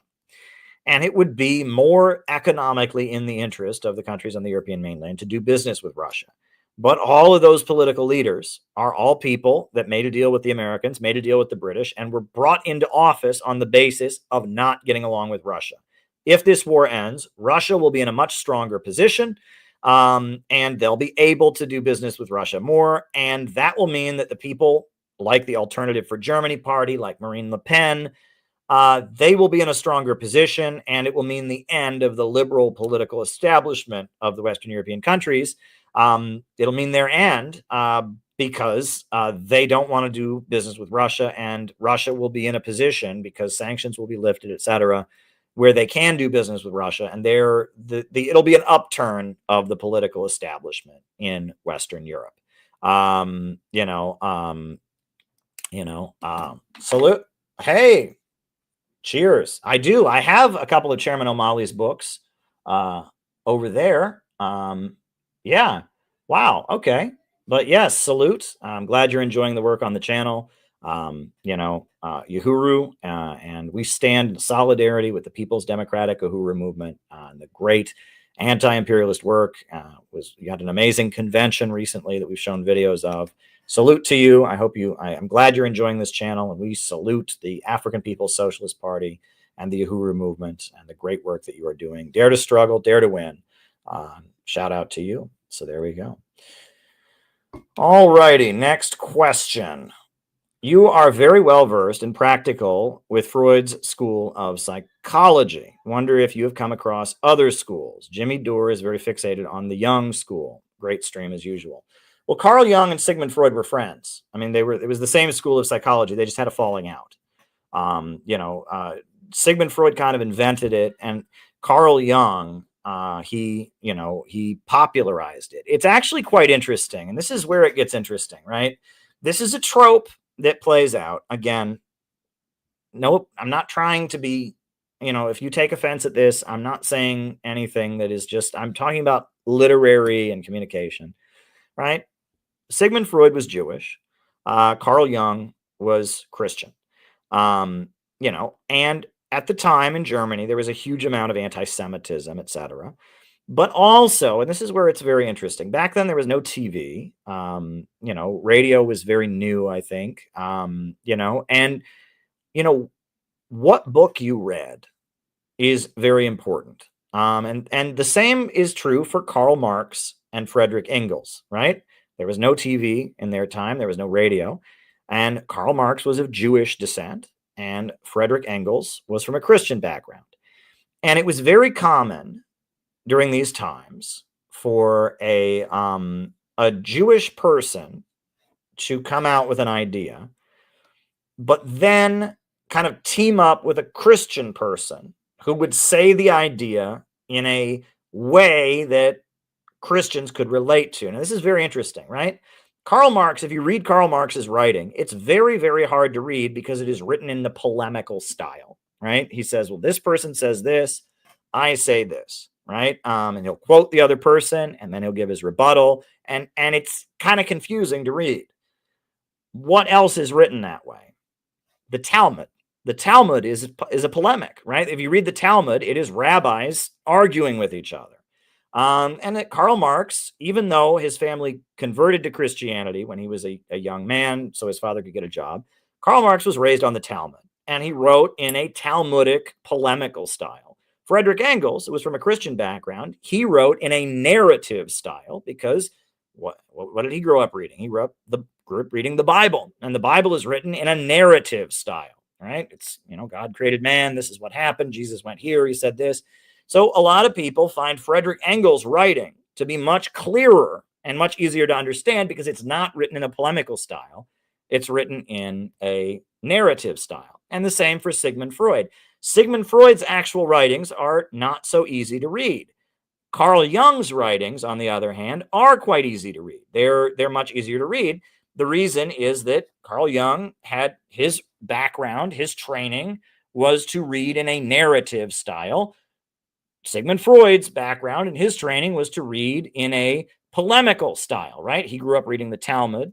Jung grew up reading the Bible. This is not saying anyone's better than anyone else. This is not promoting conspiracy theories. This is saying that, especially back then when there was no TV, what book you grew up reading influenced how you wrote and how you framed your arguments and how you presented information. And there's many examples of this elsewhere. I'm just pointing to Marx and Engels, Freud and Jung. What's unique about Sigmund Freud and Carl Jung is that Carl Jung had a falling out with Sigmund Freud, a very serious falling out. And so it's a little more complicated, right? They were together. They were both doctors, and they both started treating people that were mentally ill. And it was Sigmund Freud that started talk therapy, sitting on the couch with people or whatever. And Carl Jung learned that from Sigmund Freud, and they collaborated and they learned to psychoanalyze each other or whatever. But Sigmund Freud had an affair. He had some kind of sexual affair. I forget with who. It was like with a niece or with somebody who was like kind of his relative or something. I don't remember the details. Honestly, they're not that important. Sigmund Freud was kind of a gross guy. All right. I'll just be honest with you. I think Sigmund Freud was a very smart man. He was not a good dude, right? I mean, he was high on coke half the time, and he had sex with almost all of his clients because he thought that was just natural. And, Sigmund Freud, if he was doing what he was doing today, he would lose his license and probably go to jail if he was practicing psychoanalysis the way he was doing it, right? I mean, he was shooting up cocaine and he was having sex with all of his patients. And Sigmund Freud was, and the way Sigmund Freud writes, if you read, Sigmund Freud wrote a book called Civilization and Its Discontents. And in that book, Sigmund Freud just basically, he says a lot of very insightful, true things, but he reveals himself to be quite an asshole. For example, he makes fun of love your neighbor as yourself, And he's just like, you can't possibly love your neighbor as much as you love yourself because you're not inside their head. You can't feel that. And they're trying to tell you to love your neighbor as yourself, and you're just going to feel guilty your whole life. And that's the stupidest thing I've ever heard. And you just read this and it's just like, okay, all right. And it's like, yeah, you can't get into your neighbor's head. They always say you should try to walk a mile in your neighbor's shoes or whatever. You can't literally do that, but it's like, why are you mad about it, right? And why are you like saying that's stupid? And why are you saying that that's going to cause people to be mentally ill? I mean, it's like Sigmund Freud, it's like you read him, you realize the guy is a bit of a psychopath, right? He doesn't really have empathy for other people. That's really what comes across. He's a very selfish person. He's also but in a weird way, that's what allowed him to do the writing that he could do. He was insightful, because he didn't, most people have empathy and have their own feelings. And so he was able to interpret human psychology in a way that somebody who was more empathetic, more caring wouldn't be able to do. You almost wonder if Sigmund Freud was like on the spectrum, right? They talk about people that are very much on the spectrum. They have a hard time relating to other people. And it's like Sigmund Freud, he's like obsessed with learning how other people think. And you almost wonder if that's because he didn't have like the natural empathy that other people have. One thing about Sigmund Freud is that, we all see the trope of, the patient on the couch looking up at the ceiling, right? Apparently that was because Sigmund Freud had anxiety from eye contact. Isn't this interesting, right? Eye contact made him nervous. That is very much like a spectrum autistic kind of thing. It's not, and it was later considered to be this like magical, part of the psychoanalytic tradition. The patient's on the couch looking at the ceiling, doesn't look at the therapist. But later, it's been revealed that basically Sigmund Freud, looking at the person he was psychoanalyzing, made him nervous, right? And so again, you think that he was probably like on the spectrum. He didn't have empathy for other people, but that gave him the ability to kind of look at people from the outside and develop some really big insights into how other people thought. Carl Jung, on the other hand, Carl Jung was very sentimental and very religious. And Carl Jung, Sigmund Freud was very much an atheist. And Sigmund Freud, he thinks human beings are animals. Human beings are animals. We're driven by our sex drives and our bodily desires and all of that. And he kind of has contempt for human beings. It's like human beings are just kind of animalistic in their desires, whatever. Whereas Carl Jung is a very like compassionate and caring person.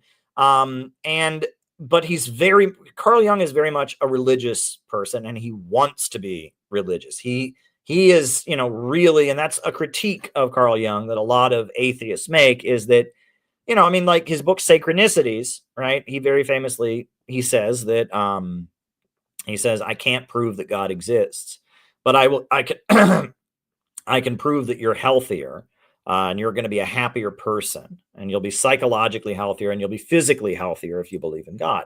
Many new atheists point to that, and they're like, well, that's stupid.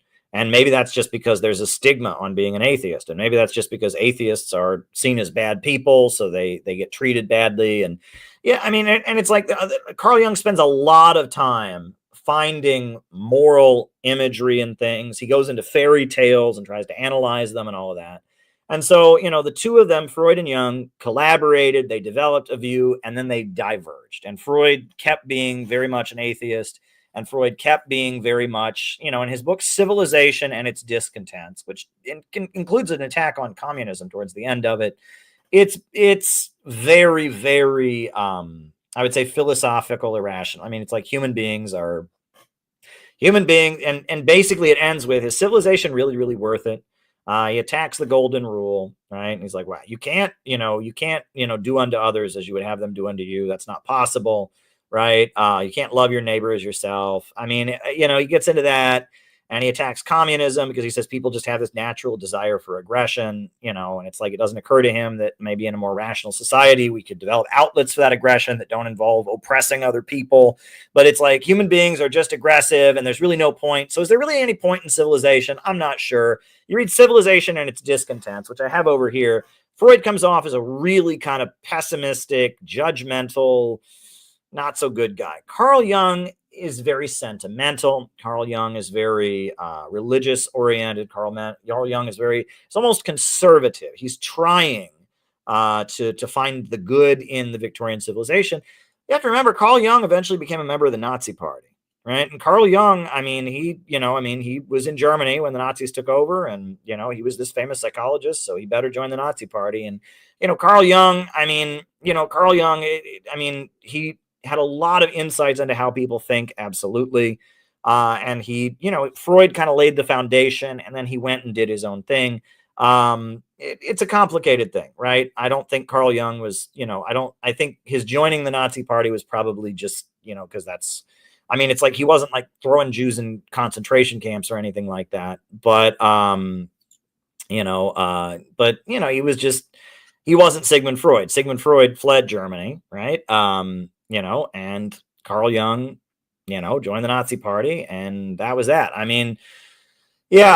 don't know. And they both have great insights in their work. They were just two big psychologists, psychoanalysts, right? And the big thing to point out, I will say, is if you study modern psychology, both of them are considered bunk. Right? Both of them are considered to be, you say Jimmy Dore likes him. I like Jimmy Dore, and I like Sigmund Freud. But both of them are, they're not respected. Modern psychology very much emphasizes the clinical approach, cognitive behavioral approach, and modern psychology considers psychoanalysis to be bunk, right? It says, look, you can't do an experiment to prove this, so it's not valid, right? And that is kind of standard. And psychoanalysis is kind of an oral tradition, right? You can't really prove or disprove anything in it, right? There's no way you can do an experiment to prove the Oedipus complex.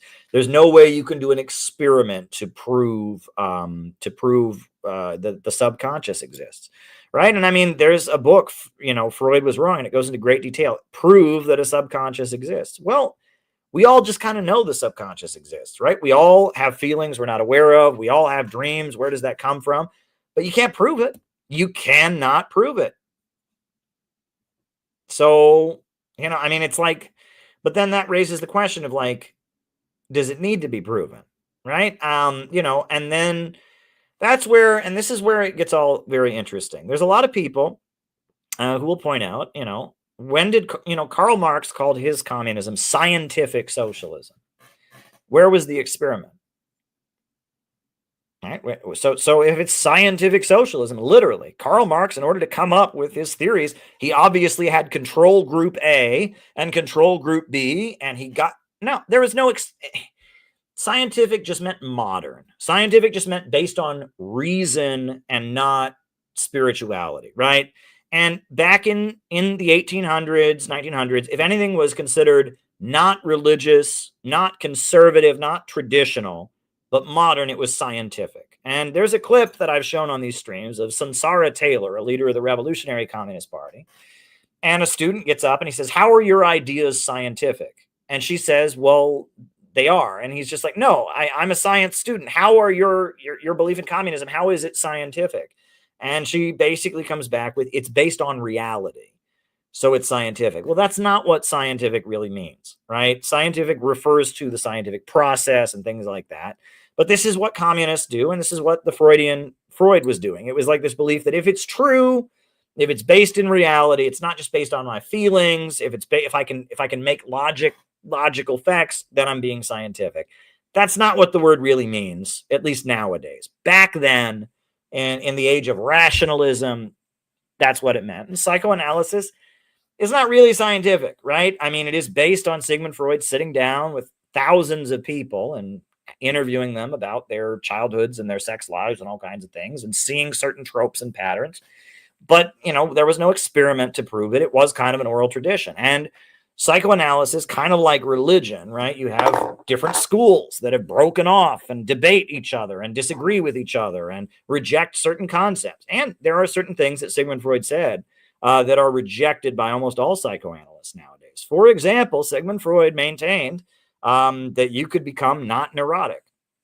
All right. Sigmund Freud maintained that there was, Freudian psychoanalysis, you talk about neurosis and psychosis. Someone who's neurotic, it means there's a pattern in their life. They keep making the same mistake over and over again, right? Addiction, right? The person doesn't want to use drugs, but they keep using drugs compulsively. They're making the same mistake again. Or, there's a woman who keeps getting into abusive relationships. Well, the psychoanalyst sits down with her on the couch. She comes to realize that she loves her father and her father was abusive. So she's seeking out attributes in men that are similar to her father. And that because of that, she's dating abusive men, right? It's like, that's neurosis. Everyone's a bit neurotic to some degree. We all make mistakes, the same mistakes over and over again. We all live out certain patterns. We all have motivations that we're not aware of that drive us to do things that if we were fully rational, we would say, I don't want to do that, right? We all have things that make us angry that shouldn't make us so angry. I mean, we're all neurotic, right? Psychosis is a very different thing. That's like schizophrenia. That's when the person is out of touch with reality. They're hearing voices. They're out of touch with reality. That's a different thing. Freud maintained that you could become not neurotic, that if you went through enough of his psychoanalytic thinking, you would get to the point where you had no underlying motivations. You were just completely above everything. And that's not true. I mean, that just has never happened. No one, years and years, decades and decades, hundreds of years, people have been putting his ideas into practice. No one has ever not been neurotic. So that's one thing that Sigmund Freud believed that has been largely debunked, that has been just largely, people just say that, but it makes sense, right? And especially if you're Sigmund Freud, which people have said he was a little bit of a charlatan and a con artist. He was getting money from a lot of rich people, right? If there has to be a pot of gold at the end of the rainbow, so to speak, right? There has to be, so you have to have there has to be some perfection that they're striving for, right? So he's saying, I can make you perfect, basically. I can make you a person who makes no mistakes, basically, who's just, now people look at that. Almost all modern psychoanalysts say, no, you can't. No, you don't. No, you can't. There's no pot of gold at the end of the rainbow. Everyone's going to be a little bit neurotic to some degree or other. So, okay. So, thank you, Owen, for your super chat. I don't see a question along with it. So if you have a question to go along with it, he did send a, he said, has France forgiven? Can you put the rest of your question? It says, has France forgiven? Owen, can you say the rest of your question? Has France forgiven what? Can you put the rest? Just put it in the chat and I'll answer your question. And that was Owen's question. And it was a super chat that was sent. Trump will abolish the Department of Education. Good alternative to this. I just said what I said. I answered that earlier. I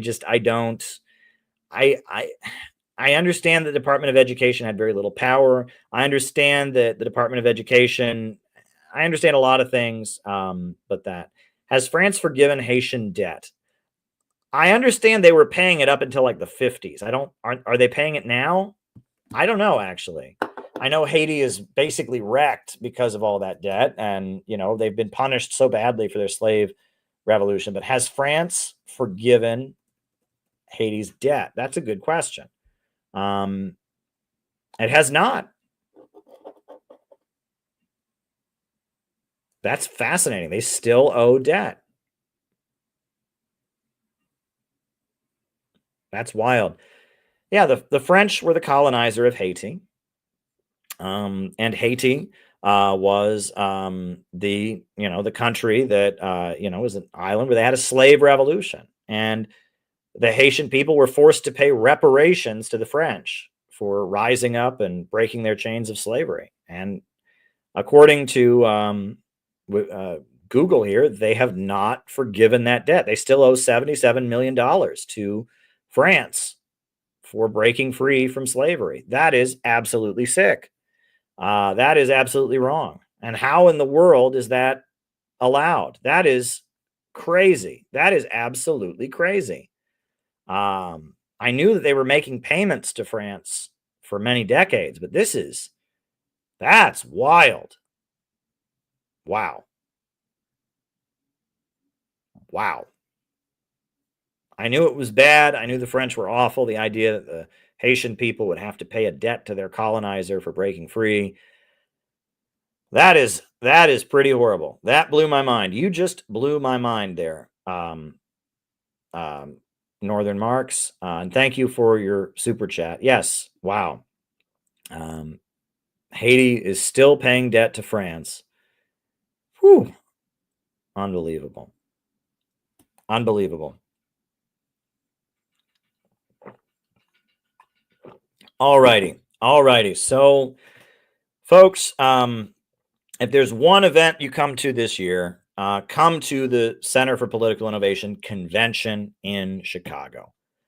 Be there, please. We need you there. It's going to be the best event. I am headed to Chicago in a couple weeks to get the ball rolling.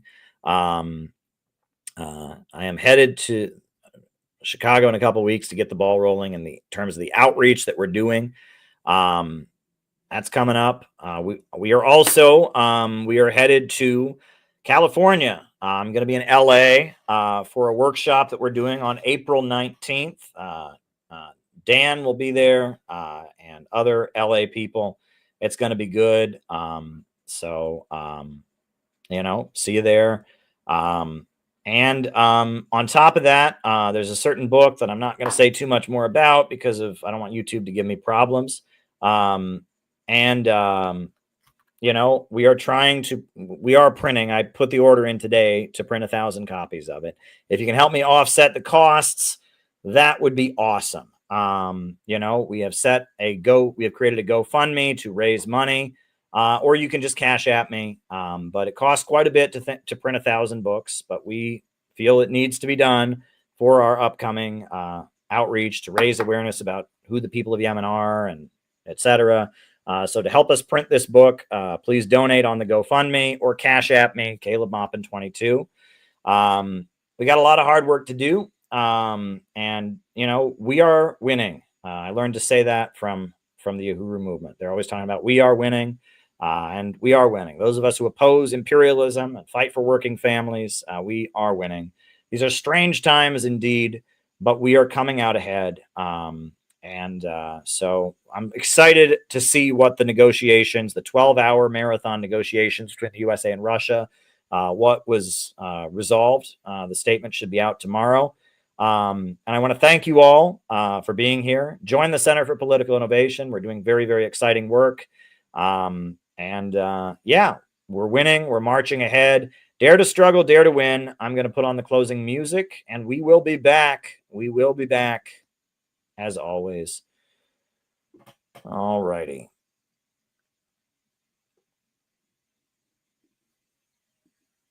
New upsurge in the struggle against U.S. imperialism is now emerging throughout the world.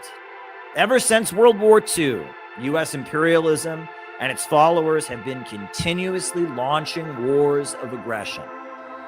But the people of various countries have been continuously waging revolutionary wars to defeat their aggression.